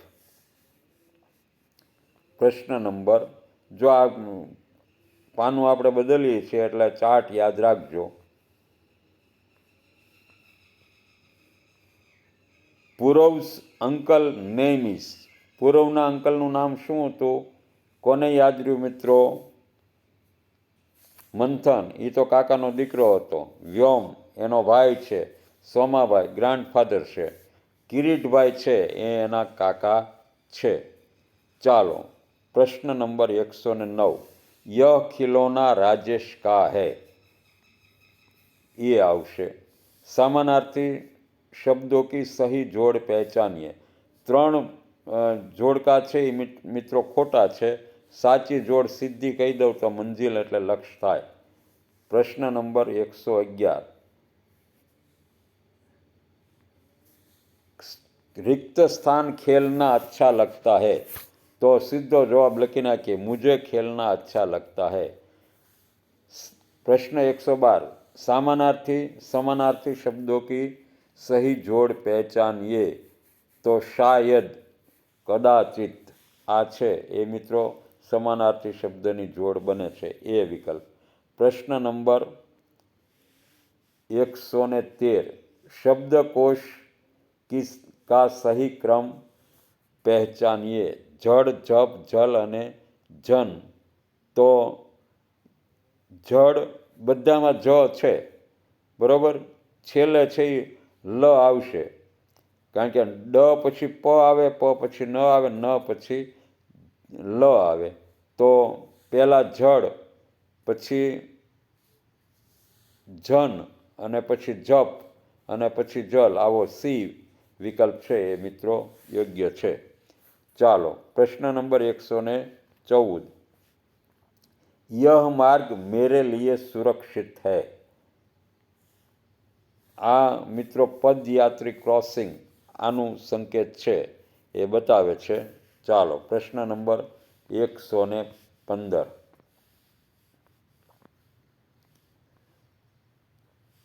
तारा शब्द का वचन परिवर्तन कीजिए. तो तारानु वचन परिवर्तन है ए मित्रों करवानुं छे. तारा एक वचन है, बहुवचन करवानुं छे तो सीधું सीताराने ज कीधी नाखवानुं, तारे करवानुं छे. ताराओ આપણે ગુજરાતીમાં તારા તો તારાઓ, તો એનું सीताराने ज करवानुं, ताराओ એટલે तारे हिंदीमां. कौन सी आदत सही नहीं है? सड़क पर छिलका फेंकना आ ज आदत योग्य नहीं, એટલે બાકીના આપણે ત્રણની ચર્ચા કરીશું નહીં. કછુએ કા રક્ષક क्या है? એની જે ઉપર એની ચામડી આવે ને ખોલ, એ જ એનું રક્ષક છે મિત્રો. प्रश्न नंबर 118. कौन से प्राणी पर सवारी नहीं करते? घोड़ा हाथी અને ઊંટ ઉપર કરીએ છીએ, ગોરૈયા ઉપર નથી કરતા. ચાલો મિત્રો प्रश्न नंबर 119. निम्नलिखित शब्दों में सब्जी का नाम नहीं है. अरवी, अदरक, तोरवी और अरहर. आ अदरक है ने मित्रों मसालो है, सब्जी शाक नहीं એટલે અદરક આવશે. એ પ્રશ્ન નંબર 120. छप्पर शब्द का अर्थ क्या होगा? छप्पर छप्पर છે ને, છપ્પર એટલે તમારા મકાનની છત થાય છે, એટલે ઝોપડી ન આવે, ઓલે ન આવે, ખપરેલ ન આવે. ઘાસ ફૂસ એવમ લકડી સે બની છત એ છપ્પરનો અર્થ થાય.